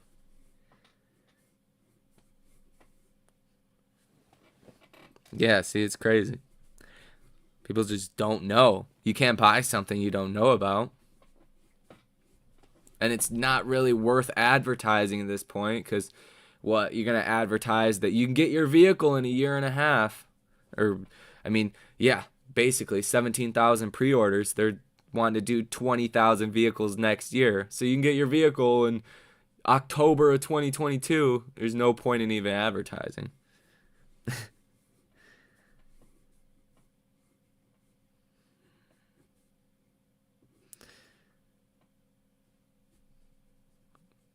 What's this say? When Lucid when lucid cars start coming online, they will take off. Much nicer car. Yeah, I do believe so. Especially the $69,000 one. That's like more affordable too. You won't see EVs there. It's a winter state. Gotta remind me. It's a winter state. I mean, it's all right, but it's. I mean, I hear. I obviously don't own a Tesla, but I hear that they handle pretty well, right? Like, I mean, I'm not sure exactly Teslas, but I know Lucids will like start up in like negative 30-degree temperatures, something crazy. Michigan is all domestic still. It's crazy. Go east to New York, Vermont, New Hampshire. It's all Subaru, dude. My coworker, my manager at the other job. We've all known each other for like 5 years and been there a long time. He said he wants a Subaru. I shared a picture of one of those memes like this is how Silverado dudes act or whatever. It was so funny. There's Subarus. I don't really see Subarus though. That's interesting.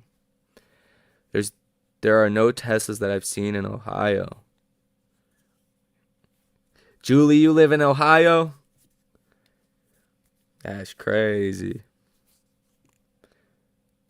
Who lives in Ohio? I'm just playing. Who lives in Michigan? What? I gave up winter and so glad I did. I need to post some palm trees outside. For real. You into DeFi at all? I almost missed you there. You into DeFi at all? Not really. I know a little bit, I know a little bit about it, but a lot of things that are really new, and especially in crypto that's unregulated. Like, I mean, DeFi might be a little bit different, but Lily said, hi, guys. What's up? Ohio, yep, here it's Porsche, Lexus, Tesla, Mazda. Oh, yeah, I've seen some nice Mazdas, Porsches, Lexus. Yeah, I've seen all of them, but you don't see Porsches and Mazdas as much. Just get a battery trickler. Everyone uses tricklers all over the Midwest, East, North, anyway. Take the hat off. We need no cap. No cap. It's December, though. I've been wearing this thing everywhere. I get a lot of compliments on this. I'm just playing. Nobody cares. Avalanche Network. Ethereum gas fee killer. Oh, yeah. Hasn't that been making some moves, hasn't it?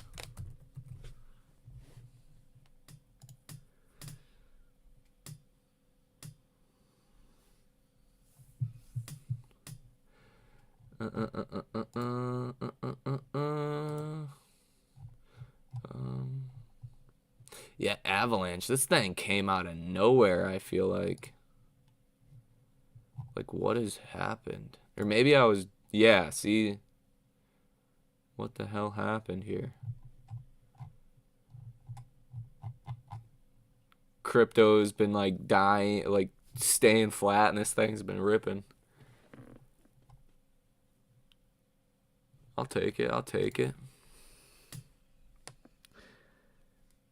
Ascend or descend? About GGPI. Not exactly sure. 'Tis the season to be jolly. La, la, la, la, la, la. Man, I just want my tendies. God damn it, Santa Claus. I thought the hat was going to be like a good omen too. But it is not. It's not at all. I should probably take it off, honestly. Like, we're down 1.5% and it close after hours. I should probably just take it off, honestly. Bad omen. GGPI, though. I'm going to look that up. The charts will tell a story. Holy shit, though. What the hell?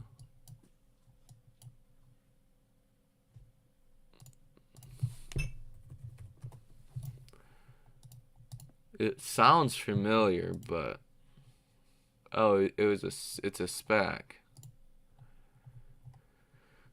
Who are they merging with though? Polestar sees global vehicle sales growing tenfold by 2025. Oh, they're just merging with a EV. What the hell is? What is going on? That thing kind of looks cool, but it looks like one of those things you scan your camera on to like add somebody's Snapchat or something. This is who they're merging with? Tell me I'm wrong. Polestar. I'm not wrong. They said Polestar expects revenue of 1.6 billion this year, double that amount next year, and is targeting 17 billion in 2025. What? Why have I never heard of them? Get out of here. What? I feel like I had. I feel like I had to have.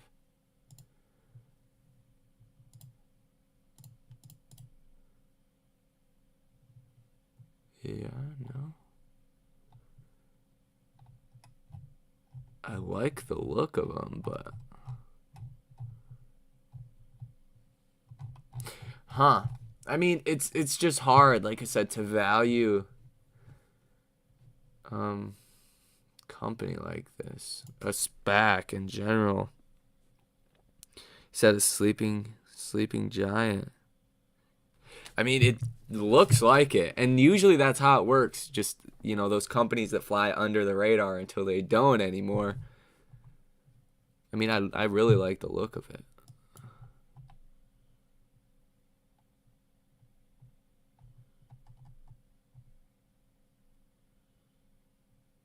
Yeah, I could dig it. They've been delivering. Yeah, I think it's one that's definitely flowing under the radar right now.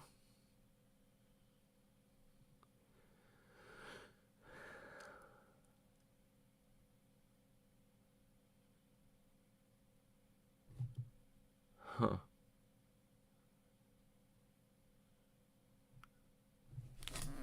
I've never.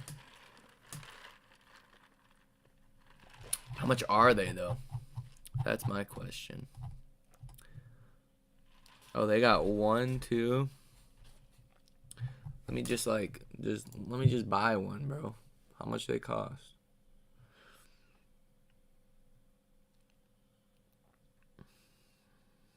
Airline stocks tanked. Yeah, they did. Yeah, what are deliveries? Now in its final production run, this collector's item is available from 155,000 MSRP. Only 1,500 produced worldwide. Winner of 8 automotive awards? Jeez.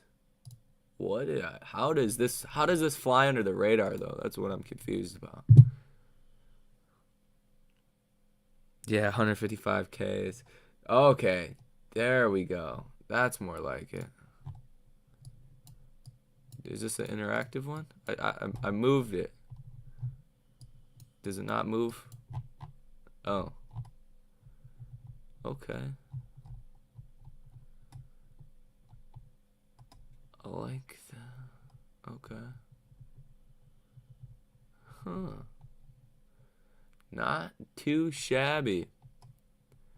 Actually like it. But what is yeah, 38,000. That's more affordable. Yeah, range up to 265 miles. Horsepower, minimalist design, powerful. Yeah, 265 miles, power up to 408 horsepower. So it's kind of what you'd expect for a $38,000 vehicle, honestly. You know, because 265 miles range, that's like your almost a standard Tesla. So it's around the same, you know.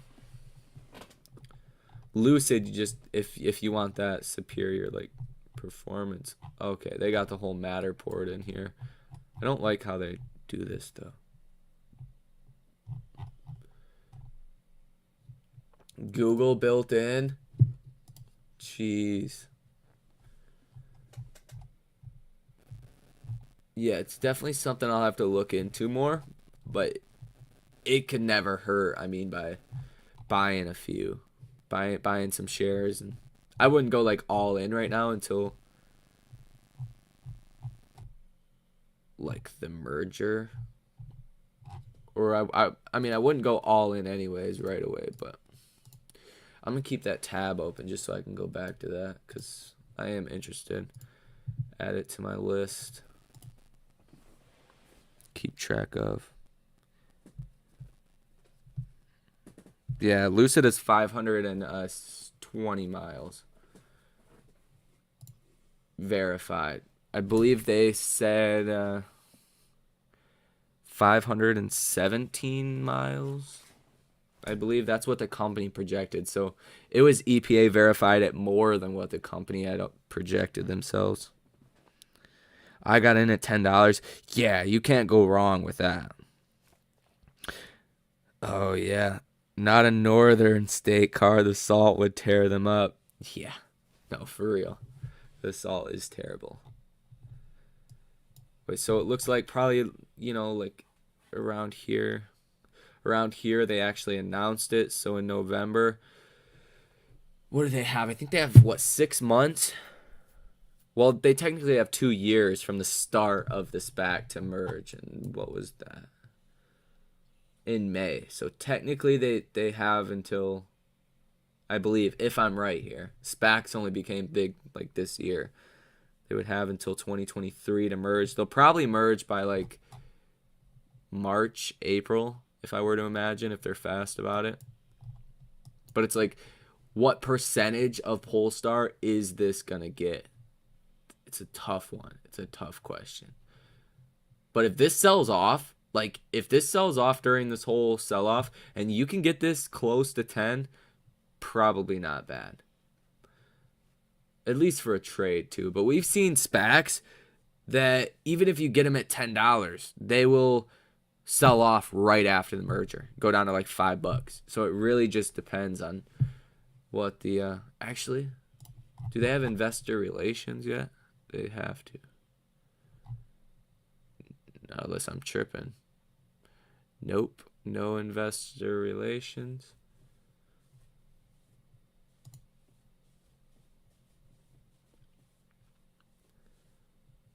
Yeah, because it's never bad, even if you're big in one company, like I'm big in Lucid, it's never bad to kind of diversify with another one.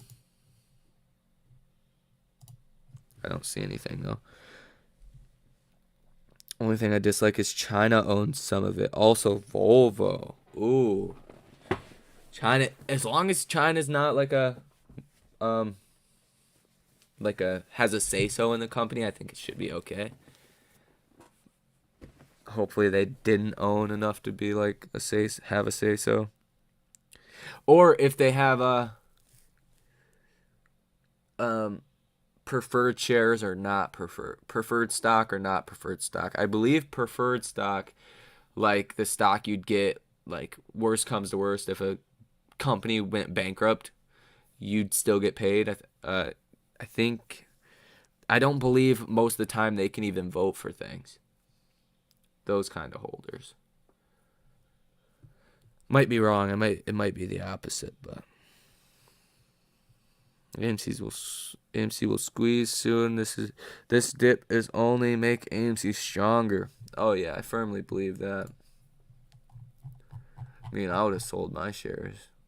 I would have sold them back here. even if you didn't like the trade at this point, like if you sell right now, it's not a logical move in general.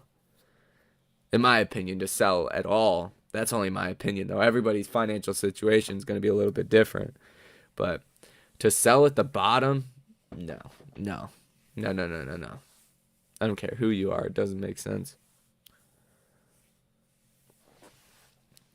It's going to be very good, though. It's going to be very exciting, to say the least, for the next, really, I mean, January, February, March, all that's going to be exciting. Even, probably through my birthday. My birthday's April 1st. I'm April Fool's, baby. So it'll probably still even be volatile then. See if we have any option activity going till then. Oh yeah, so we're not gonna have any major expirations in between March and June. So none for like April or May. No like quarterlies. Um, yes, nothing too crazy. 96,000. This could develop into a big one. All of these probably will. But shit, I don't think it'll take that long. I really think by end of winter at the very latest, it should be good. April 25th. Shout out to the April babies.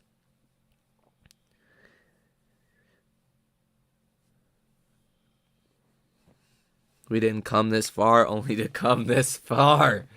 Yeah. We didn't, honestly.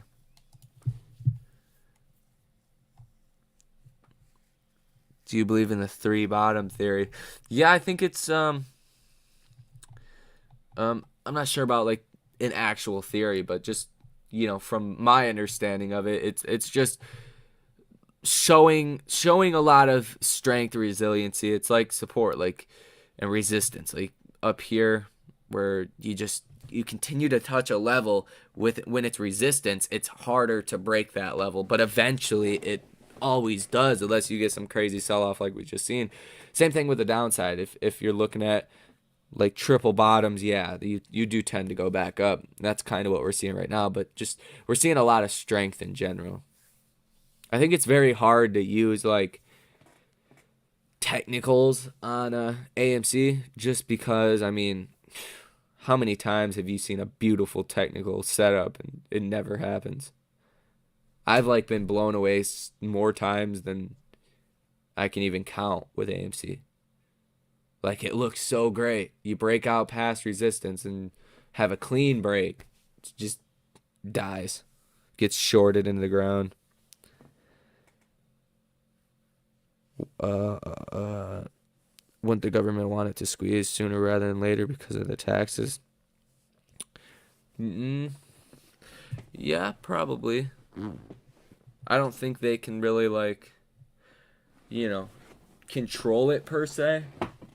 I don't think anybody can really control it. Like, I think what they've been doing right now, and that's like a broad term, right? Like, I don't think it's like a kill switch. Like, I don't think Citadel could press a button and start the squeeze. Like, I don't think anybody could, like, do that. And fuck do I know? Maybe I'm wrong. Maybe they can just press a button and make it happen. But I think, like, there's things that they could do to make it not happen, to drag it out. And I think that's what they've been doing. Like, hiding short interest. If we knew the short interest was 40, 50%, or, just everybody knew that, you'd have a lot more pressure on them. If the SEC passed this rule change that'll give us access to their actual positions, interest amounts, collateral, who made it, we would know what Citadel's actual price was on their short position. We don't know that kind of information.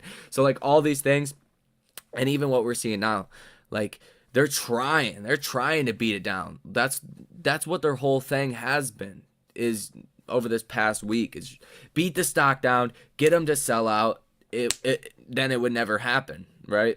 And obviously that's not what happened, but we'd be at $5-10 per share if that was the case. So I think I think pretty soon here they're gonna realize it's not gonna work. We're paying this cost to borrow, which I think is much higher than 1%. Like, dude. A 1.5% cost to borrow max, I think that there's no way. A 0.5% cost to borrow minimum, I don't buy it at all. You can't get a loan. Dude, I don't care who you are, they're not giving you a loan for 0.5% or even 1%. Like, that's very, very hard. I have a fucking perfect credit score, and I mean, I guess it's a little bit different if you're a fucking hedge fund, but perfect credit score, they'll give me a 2%. That's the lowest they can do across the board. You can't really get a lower one than that unless you pay like premium points or whatever to, forget what they're called. People never do it, and lower the interest rate like that. I think hedgies like squeezes that they can control, give it some money to super short the rug pull. Yeah, I mean, I think they can to a certain extent just control anything. Like when you have that much money, when you just have so much money that you can throw whatever at it and then hedge the other direction when it goes against you, like how do you lose? The only way you lose is if people with collectively more money than you are acting as a collective group. See what I'm saying? Like you have too much they have too much money to lose. That's what it comes down to. Unless you have 4 million people with ranging from millions of dollars or hundreds of dollars that all come together and do the same thing. If people start doing opposite things, and that's where the whole division comes in, and that's why I absolutely hate when these stupid rumors come out, when this Vanguard situation selling out, or Stock Daily, or whatever the channel is that was saying that the squeeze isn't going to happen. That's what hurts the movement more than anything else. Forget Citadel, forget the shorts. That is what would ruin the squeeze, if anything, is dividing people, division. And that's a way of doing it. Even if you're not selling your stock, if you're not acting as that collective group, and obviously for legal reasons, where do your own due diligence, come to your own conclusions. But if you're not acting as a group, all 4 million people, you don't have enough power to ultimately beat them out. If that makes sense. That's like the easy way to put it. I hope that made some sense, because if AMC hits $5, I'm buying more. Oh, dude, I will sell a kidney. It's over. I only need one. Do you think Doge will hit $1? I think eventually it will. Definitely. As more adoption comes and all that. Last time I checked, is the Doge millionaire still a millionaire? Let's see. Is the Doge millionaire still a millionaire? I believe he said he's got to stay above 25 cents to stay a millionaire. Oh, he's not a millionaire. Dude, I was watching him in Graham Stephan's video when he had like close to 4 million. This was before Elon. I'm like, dude, sell half. Like, you're crazy not to sell half. He said, as long as it's over 25 cents, I'm still a millionaire. I'm like, no, dude. You gotta at least sell a little bit. I hate paying taxes too, but I think eventually it will. You're seeing this nice consolidation and really showing strength once it gets down to 15. 15 cents is the level that I would watch, though. But you are really close to that. I'll go ahead and mark it just because if I ever take a look at it again. Roughly. Oops.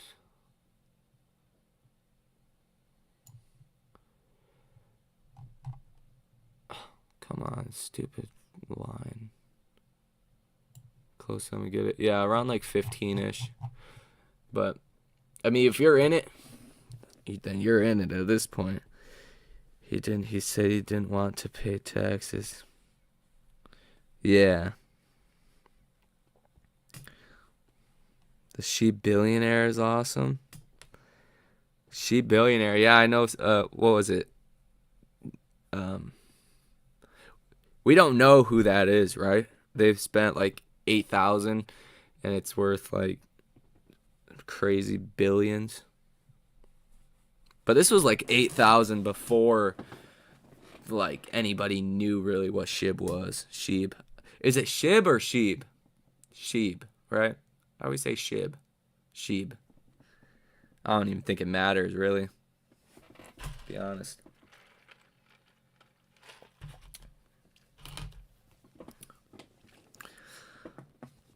I mean, the creator of Doge sold all his Doge for a used Honda Civic. Imagine that. You'd be a billionaire, but you sold it for a used Honda Civic. Crazy. Crazy. That's why sometimes you just hold on to things. Sometimes those cheap things are worth just holding on to. And like the way I look at it too, like if I have a stock, unless it's something that's like fundamentally wrong with the business, then I won't sell the stock. I'll just stop adding to it. So I'll let it sit in my portfolio, and then I'll start buying other stuff. So eventually, like if it's 5 or 10% of your portfolio, once you're adding to other things, it'll become like 2 or 3% of your portfolio as you add to other things.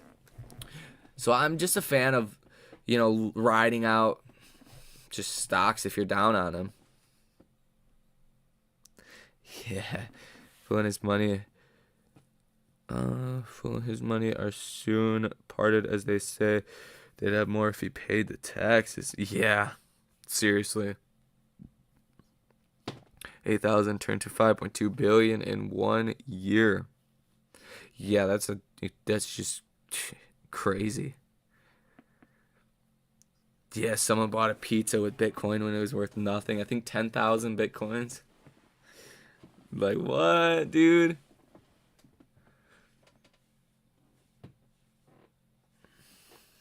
Saba had 1,400 shares at a few dollars last year, sold for small gains this year. Holy.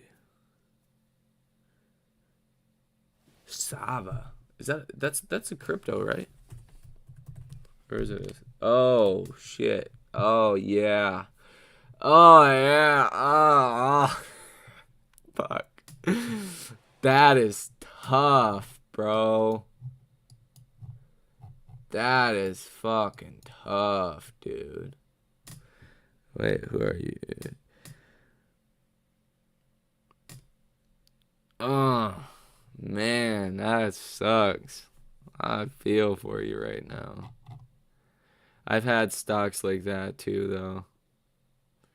I've had a lot of stocks that did that. But like Microvision was the best example that I've had. But this is worse. This is worse than my horror story. Jeez, $146. What is the market cap on this bad boy? That's ridiculous. 1.8, and it's still, so that stock must have been like a $30 million market cap. Holy shit. It's only got 11 employees. Oh yeah, this thing must have some really good data behind it. Did I ever trade this? No, I never traded that. Interesting. There's been a lot like that, though. A lot of them I traded like when I first started investing, so I don't even remember all of them. But like Microvision. Actually, let's just pull it up on the chart.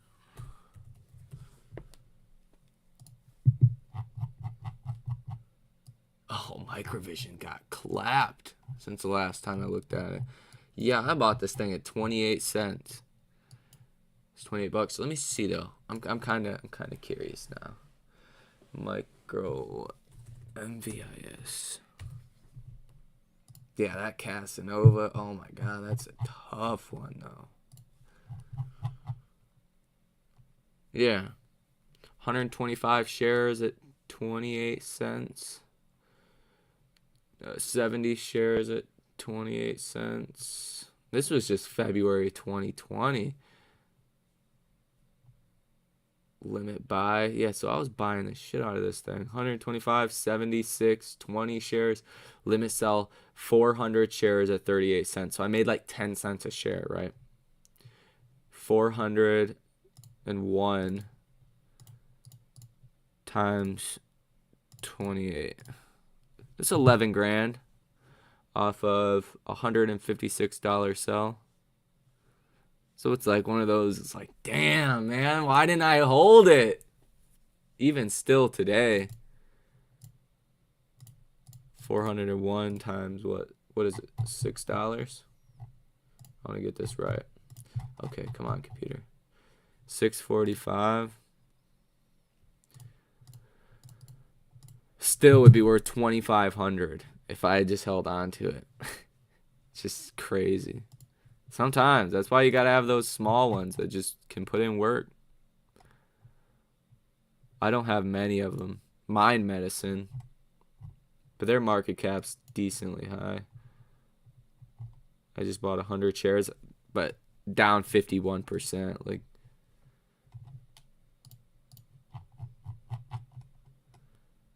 hold on, I think these are the stocks I'm watching, but cryptos, there's some penny stocks in here.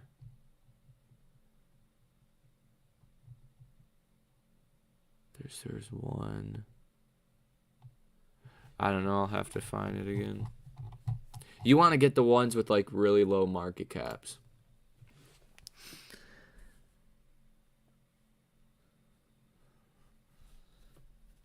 Sava's a COVID play.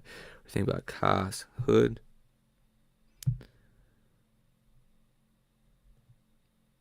Oh yeah, Miguel Ramirez. I didn't see your. What do you think about Robinhood stock? Well, I bought some on the dip just because I have a feeling it would take off soon.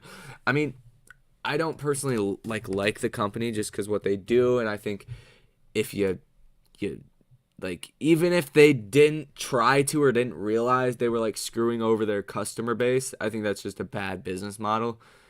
But if you're looking to trade it, it's definitely eventually going to see a bounce. I mean, it's inevitable. I believe the share lockup though. Oh, I would be careful with that. Hold on. I think that might have been the volume that I just seen though.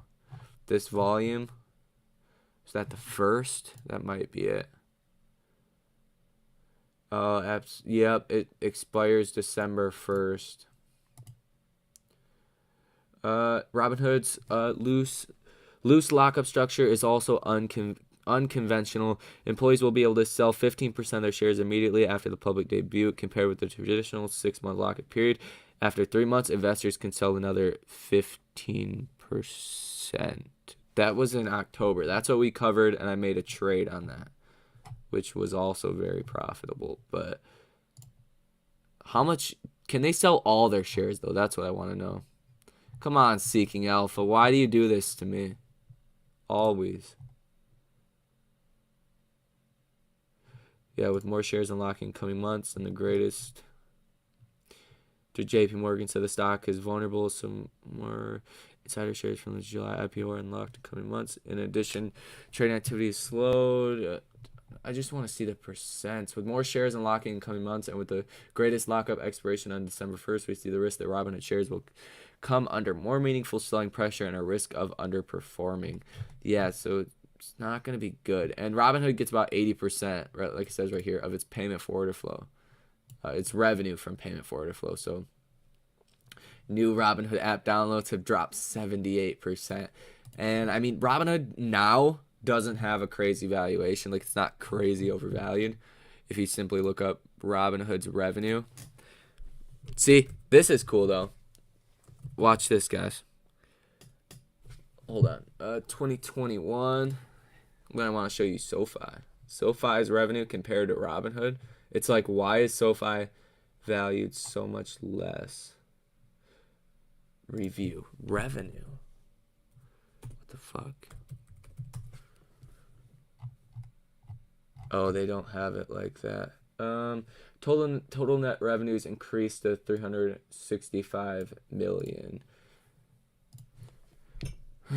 SoFi revenue. See, SoFi is just little bit less than Robinhood, but they've been growing the revenue. But SoFi is owns Galileo, or like 60% of this. This is where the money's at. Galileo. It's like a payment processor. Create accounts and payment cards. That's big money.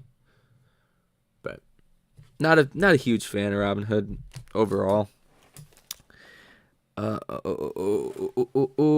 Hey man, never cut you lives. Watch a ton of vids though. Big fan, much respect. Appreciate you, brother. Appreciate you. I'm a big money. GME has earnings report on Wednesday, December. GME? Really?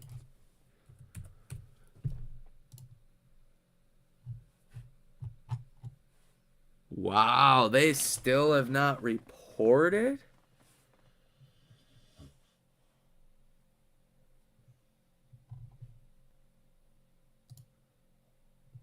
Huh. Did I add? Okay, I added that to the list. That's interesting. I heard GameStop was doing pretty good. Not pretty good, because everything's been selling off, but they were doing really good. Hit that 255. Look at that. A round move of like $100. That's pretty brutal, too. I doubt they have a lot of big money backing them up. I don't know what big money. Hence, I think Monday or Tuesday going to be red for AMC. Oh, 48 million.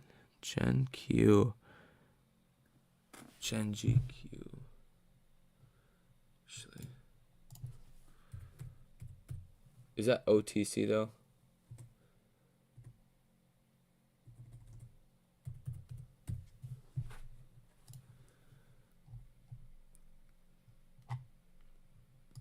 Those penny stocks, I mean, they'd be risky, but they can move. That's for sure. What's your take on Fidelity Lending, AMC, NFT, and the possible US default on the 15th? Respect your opinion from where I'm sitting. I'm kind of glad I switched to Fidelity and stay with Robinhood. What was the first one? Fidelity Lending. I think Fidelity Lending's, just like everything else, it's all kind of the same from my understanding, that there shouldn't be anything too crazy. Basically, we get screwed either way.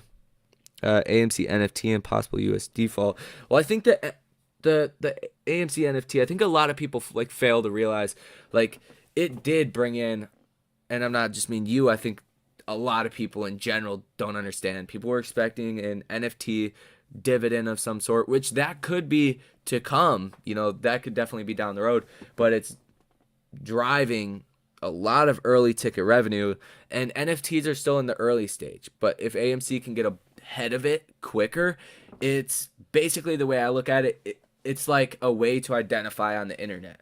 And you probably heard this before, but there's you can't claim anything on the internet. I can't claim this browser tab I'm in. I can't even claim my YouTube channel. I don't have a title to it. I have no, I can't physically do anything with it. But NFTs, there's a lot you can build off of it. If this metaverse stuff actually goes how they plan, then that could actually be pretty valuable in general, and could, there's so many ideas you could do with that. So I think it's good. Eventually, I wouldn't be surprised to get some kind of NFT dividend or something. But I think it's still early stages for NFTs, really early stages. But I think it's good overall. And then the possible US default on the 15th. From what I've heard, nobody wants to actually default. And I don't think, with senators, people in the House of Representatives, you got to think those people are older. And I know there's no retirement, but they want to sometimes sell stock, enjoy their retirement, and they do a lot of investing. Mitch McConnell, I think he's the 5th richest, senator. They don't want to have the stock market drop. They know if they take longer to get this done and to fix the debt ceiling, to actually come to a agreement, that you're going to see the stock market sell off even more. Because I think it really, in order, it's definitely Jerome Powell is the biggest reason why the stock market's selling off, then the debt ceiling, then Omicron. I think Omicron's kind of the least of people's concerns, because we know what that looks like already. We don't know what faster tapering or rate hike increases could be in the next couple of months. You could imagine, but if they do it fast, it's really hard to price that in. And then the debt ceiling, dude, that's a 30% crash right there. The day of, you're gonna drop a substantial, we're gonna see trading halts. The whole exchange is gonna be shut down for the day. I would imagine 20% down, and the stock market closes down for the day. Check out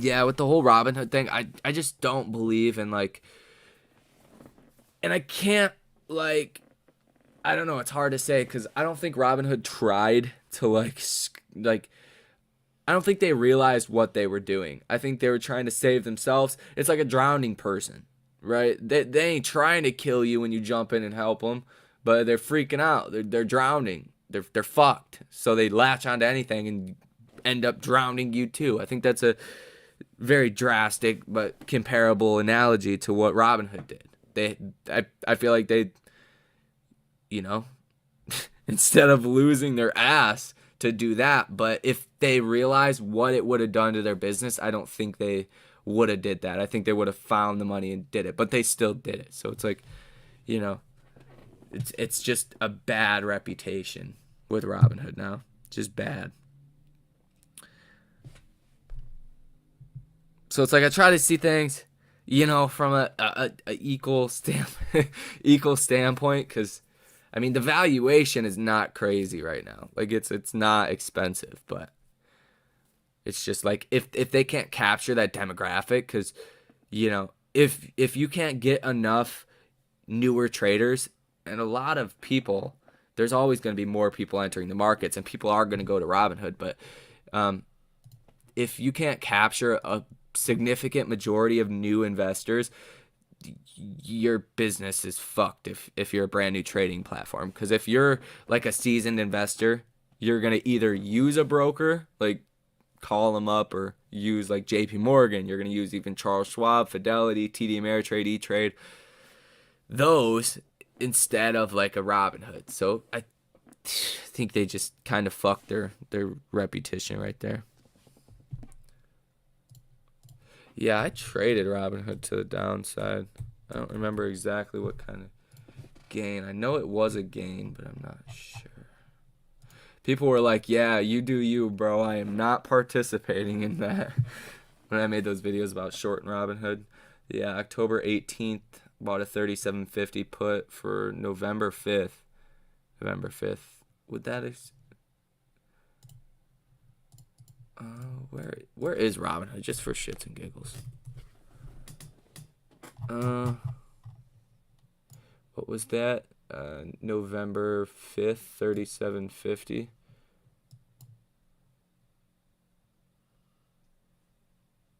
Oh yeah, so it was only in the money by like... No, it actually wasn't in the money. It was just out of the money. That's why I like to just flip options, because I bought that at $172. I sold out at $350. So I made what, if my math is correct, a little bit over 100%. But if I'd have held it out, I lost everything. Skirt. Can't do it. Can't wait until they let us get our wallets. Yeah, that's what I really want, because I'd like to take my ETC out. Do something with it.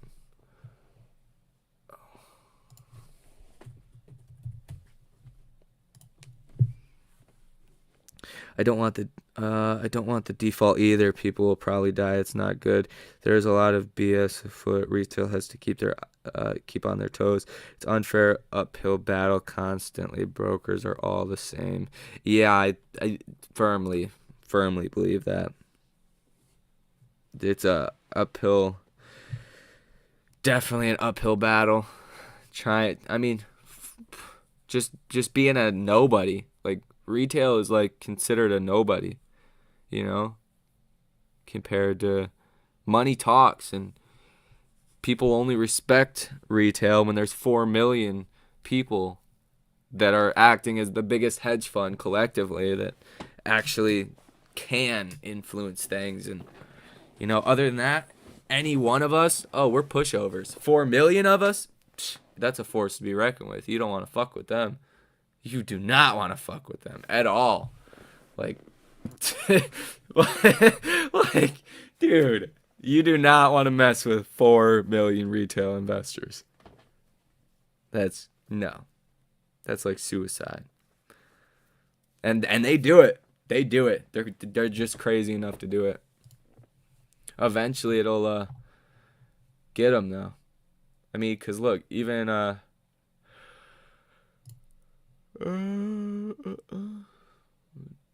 average days on loan. That is days to cover. Yeah, see, days to cover has been climbing this whole time. Days on loan at about 75 million or 75 days. Interesting. We apes, bro. We apes. Let's get it. Fear my 100. KFTW Discord is made to keep wallets out of the whitelist. 5 Twitter followers in 4 days. Whoa. Dude, I got like 30. Let's see. I think I got like 30 followers. I got 34 followers, bro. How you get 25 in 4 days? I like Twitter, though. Twitter's funny. The Twitter world is great.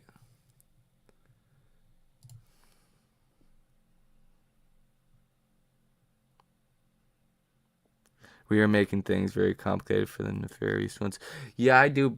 I mean, yeah, I do think so. Concave FI.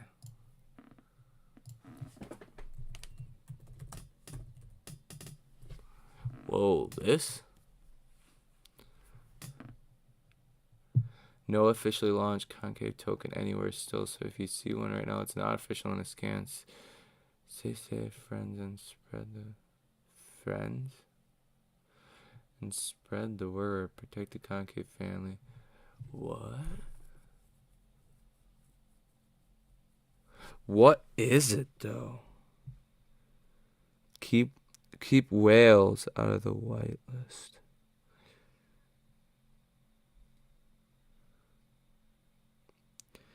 This better squeeze in. I took a loan from the loan sharks to buy my average 20 when they come to visit me on the... Oh, no! No! Not the loan sharks, bro. Like, what's his name? Kevin Hart's brother in that show. He got all the Greek mobsters on his ass.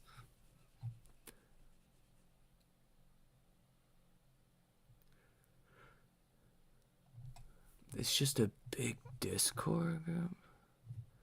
I'm an island boy. Has been concave. Concave is a fork of the Olympus project. The meme comes from here. They say spoons, not forks. Spoon concave, same as the project name concave. You already know what time it is, cause we some concave boys. Oh, it's a crypto community meme. A concave community with the concave boys. You better keep it all up. You better really stop role playing, yeah. Oh my gosh. Oh my gosh. That is crazy. Sorry, I wish it was easier.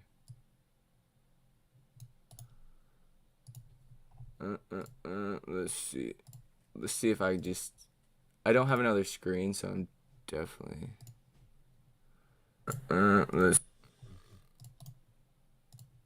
Boom. Need to get another screen, though.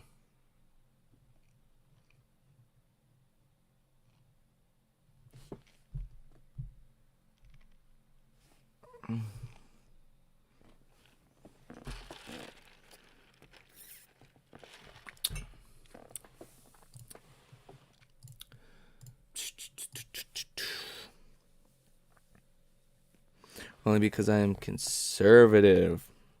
Twatter shut me down the same day as Trump. It was conservative purge. But I've got plenty of backups. Yikes.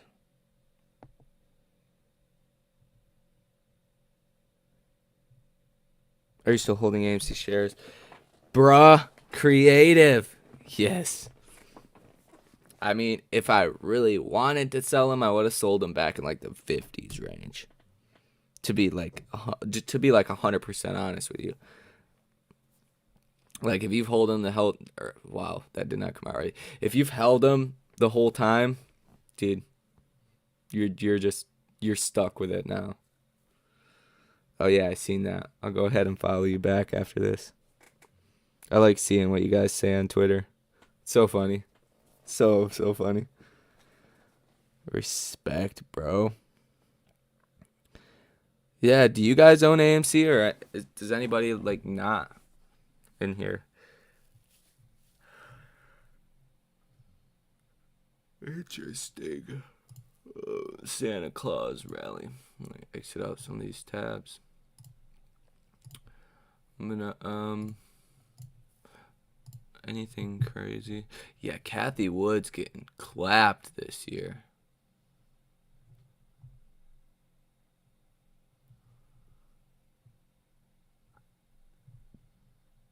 What's Kathy? Art K?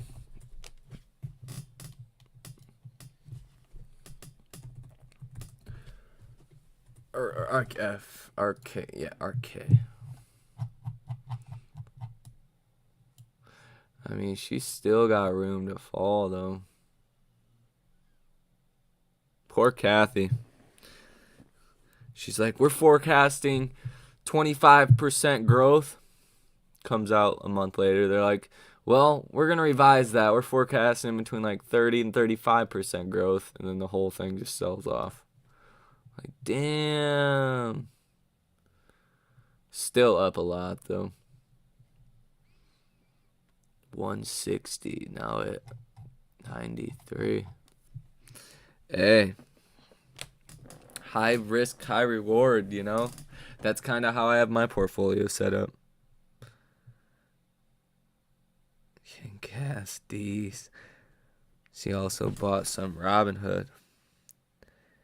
I have 256 at 42.50. Hey, not bad. I mean, I think in the grand scope of things, it's not going to be bad. Whatever price. You're down 3.1K. Creative. 15 shares, around 40 something. Ethereum over Bitcoin. Your take long term, 5 to 10 years. I think Ethereum and Bitcoin are going to do really well. I mean, let's pull up Coin Market Cap real quick. So I want to give you some context behind what I'm saying.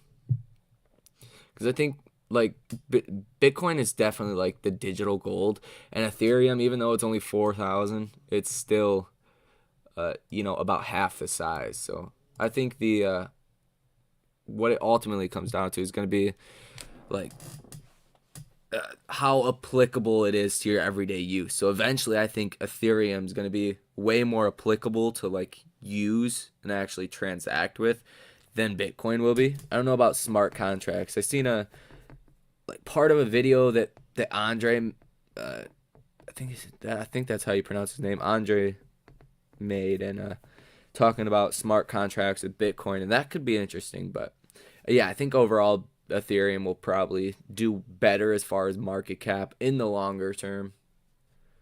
But the supply of Bitcoin, 18 million, like it's a tough call, honestly, to be honest with you. But like you couldn't go wrong owning either. Definitely a fan of just owning both, honestly, to be okay. But a lot of people project Ethereum to be bigger. I would kind of sit along that same line. But 5 to 10 years, what the price even would be? Oh, shoot, dude. Ethereum, 5-10 years from now, let's say 10 years, Ethereum's probably sitting around 100K. 10 years, I think 10 years from now, everybody will know what crypto is, and probably half the population would have transacted with it. 10 years from now, that's like, what? I shouldn't say computers, but that's like smartphones 10 years ago. What? I was like 12. I was almost 13, and there was phones, but they've evolved so much since then. It's like the same thing, crypto. Bitcoin, 10 years, oh, you're looking at probably close to 1 million, if I were to imagine.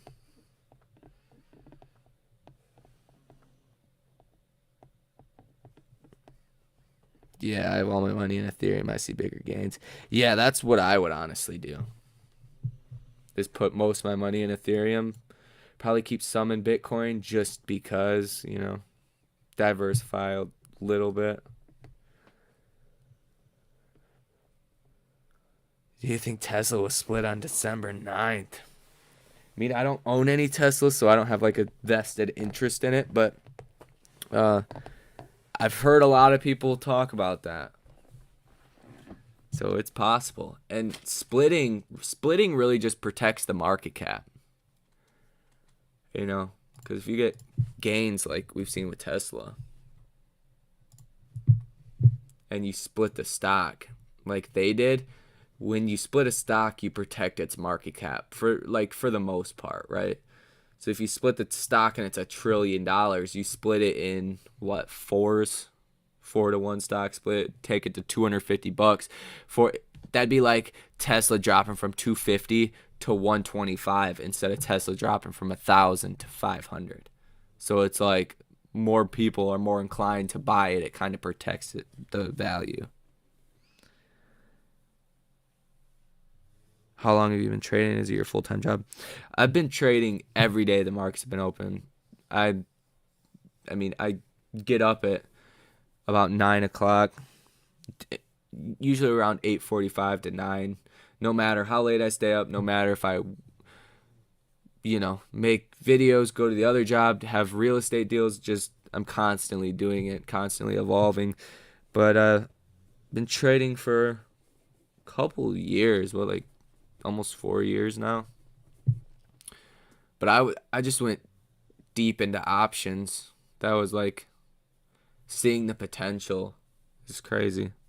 It moves you. I think it's 5 for 1. Oh yeah, 5 for 1. Then yeah, roughly what, like $200 a share. That'd be like Tesla dropping, what if my math's correct here, like $50. So yeah, it just protects it. But yeah, you banked on the Apple split. It caused a lot of hype. But yeah, back to you, Julie Miller. No, it's not my full-time job. No. I like to try to do as much as possible. So like I've told you guys that have been on the stream, like I work another job a couple days a week. And then YouTube, which is like, if you're talking about income from it, for the time and the work, it's not worth it until you obviously get bigger. Like Super Chat Matt, I hear, is what the nickname is. I'm just playing, no shade thrown, but yeah, just multiple different, and then the rentals, and then the option strategies. Once you learn options like that, you can make passive income, like selling calls, selling puts, stuff like that. Yeah, real estate's where the money is. Even buying your own house, like when I bought this house, I got, it's like a $3,000 check just for like me being the agent on my own deal. So there's a lot of cool things you can do with that too. And then you said how much you make a day. But you have my dream job, options trading. Options trading, the most, I mean, I don't really go for like a certain gain per day, or like even trade a certain amount. Like I don't go into it like that. Some days I won't make any trades. Like I have the link for the buy and sell alerts, and there's some days, like there might be 2 or 3 days where I won't make any trades just because I don't want to lose. Like you could throw out all this money, but if you're losing, there's no point in making the trade. So I like to just go for like high conviction trades. Like during this time, it's very easy because you can follow the money. The money moves around a lot. So I've been making tons of trades like every day, making $50, $100. Like I think I made like $500 today. I didn't add it up, but in between like $450 and $500 today, just based off of Facebook trades. I've made Teledoc trades, Roku trades. Not today; those were yesterday. Couple other trades today. I don't even know. I've Walgreens, just so many that it's I don't really keep track, but if these volatility times, if you can just win on your trades and make some money, you're good. Because you'll be if you can make $50 a day or even $25 a day, that will even add up over a while. As long as you don't lose over and over and over again. But I think the most I've made in a day, because I like to trade things small. Like if I'm trading something like $300 trade, unless it's a leap, like I got with the PayPal's, like these PayPal leaps, like, and I got 2023 Januaries. I bought these today, up $31, but it's $1,200. Like I would never put that in something that expired like a year out. Like it has to be like 2 years at the minimum, And what's that? Like 2 years, right? I believe 1 year, almost like 1 year. But I was even going to do the 2024s, but I want to get closer to the money. But yeah, just playing with a small amount. The best trade I ever had was $30 into $6,000, but that didn't happen overnight. That was like 2 or 3 days. But those small amounts, $30 into $6,000, that was like a 20,000% gain or something crazy. It was ridiculous. That was on Redfin when the stock went nutty.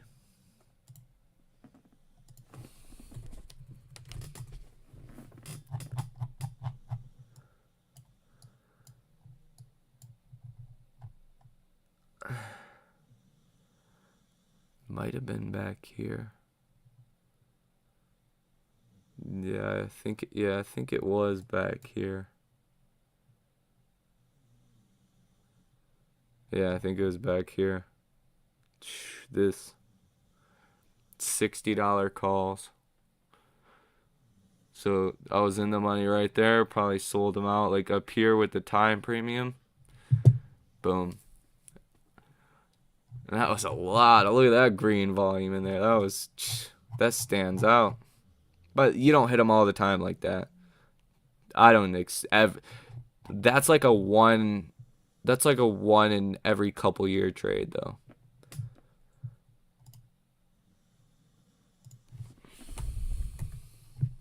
If I can just get, like I've showed you guys, like all these trades we talk about, or I've showed you today, probably like 10 different trades on different stocks.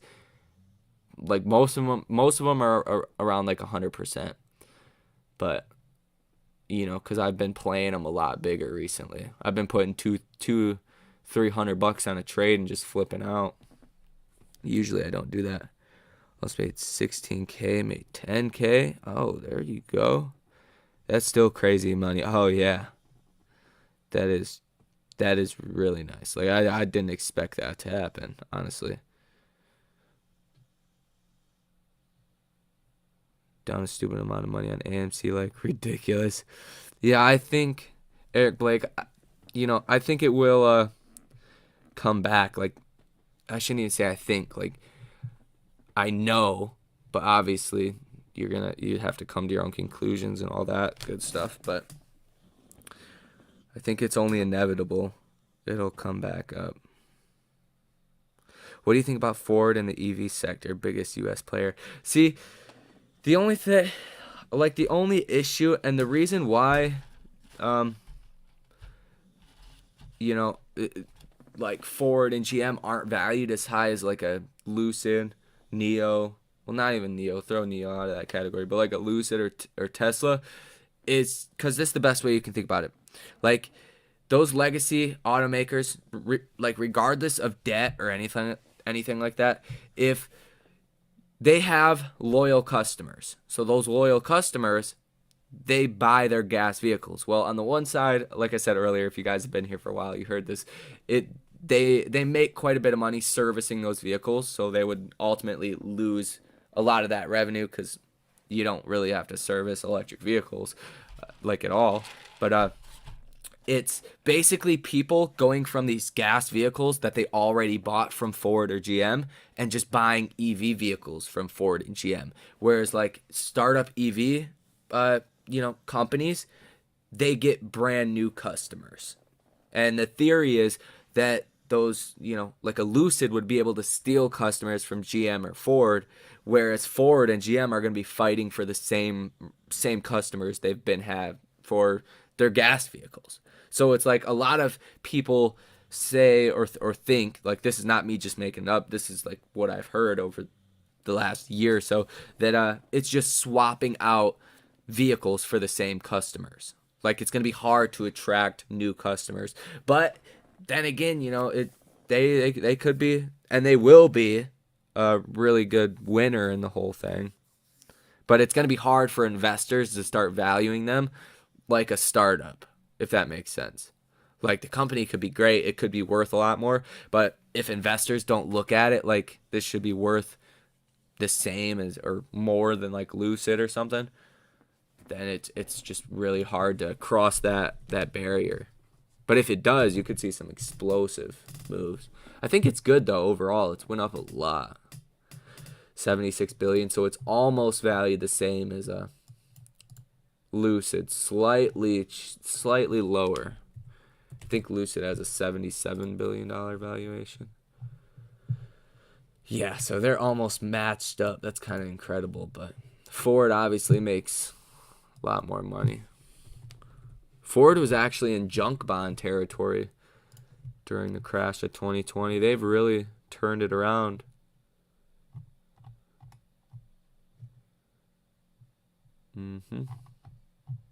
Not too bad.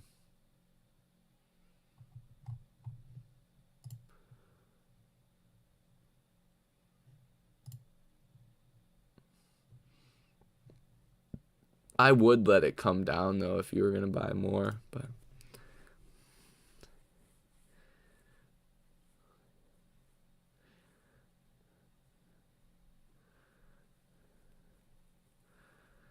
those are your best videos.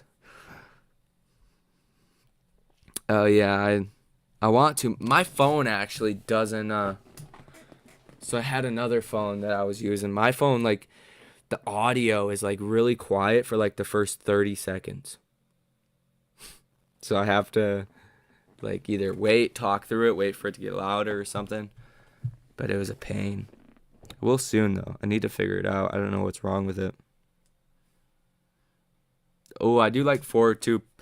People hate on like Ford trucks, but I don't even know what they're called. But the Ford trucks with like the Ford letters in the front that are like big bodied. Oh yeah, those are nice. I do like those. Task, transportation as a service in the future. People won't own cars anymore in 20 or 30 years. That's possible. All cars use some kind of oil. Yeah, I know there's not like oil changes though. I'm not sure exactly how it works, but I know there's like you don't have to get regular oil changes. No, it's not like that. But you might like every so often. Like what Meet Kevin says, he's never serviced his vehicle besides some technical issues. Oil. What? Pentosan ATF 9. Huh. Interesting. As far for non-EV Eleanor, the 67 GT500 is an excellent investment. I bet that's expensive, ain't it? Yeah. Bet that'd be nice. Trucks hold up a lot of value too. Just in general. You can sell trucks here in Michigan like no problem. You buy a car though, nobody wants it.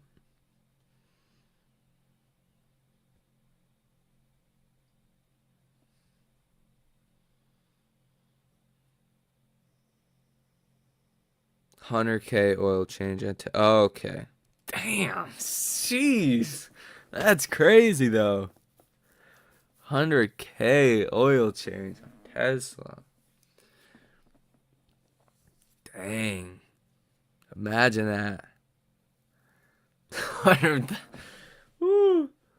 What's that? I think Tesla's last, like the average batteries last in between 300,000 and 500,000 miles. So like on average, like 400,000.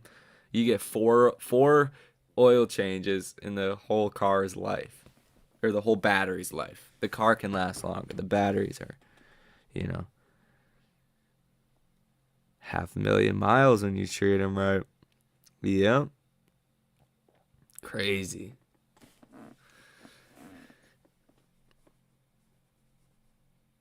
All right, though. I am going to get off here and go eat some pizza. No hills in Florida either. A lot of you guys live in Florida, huh?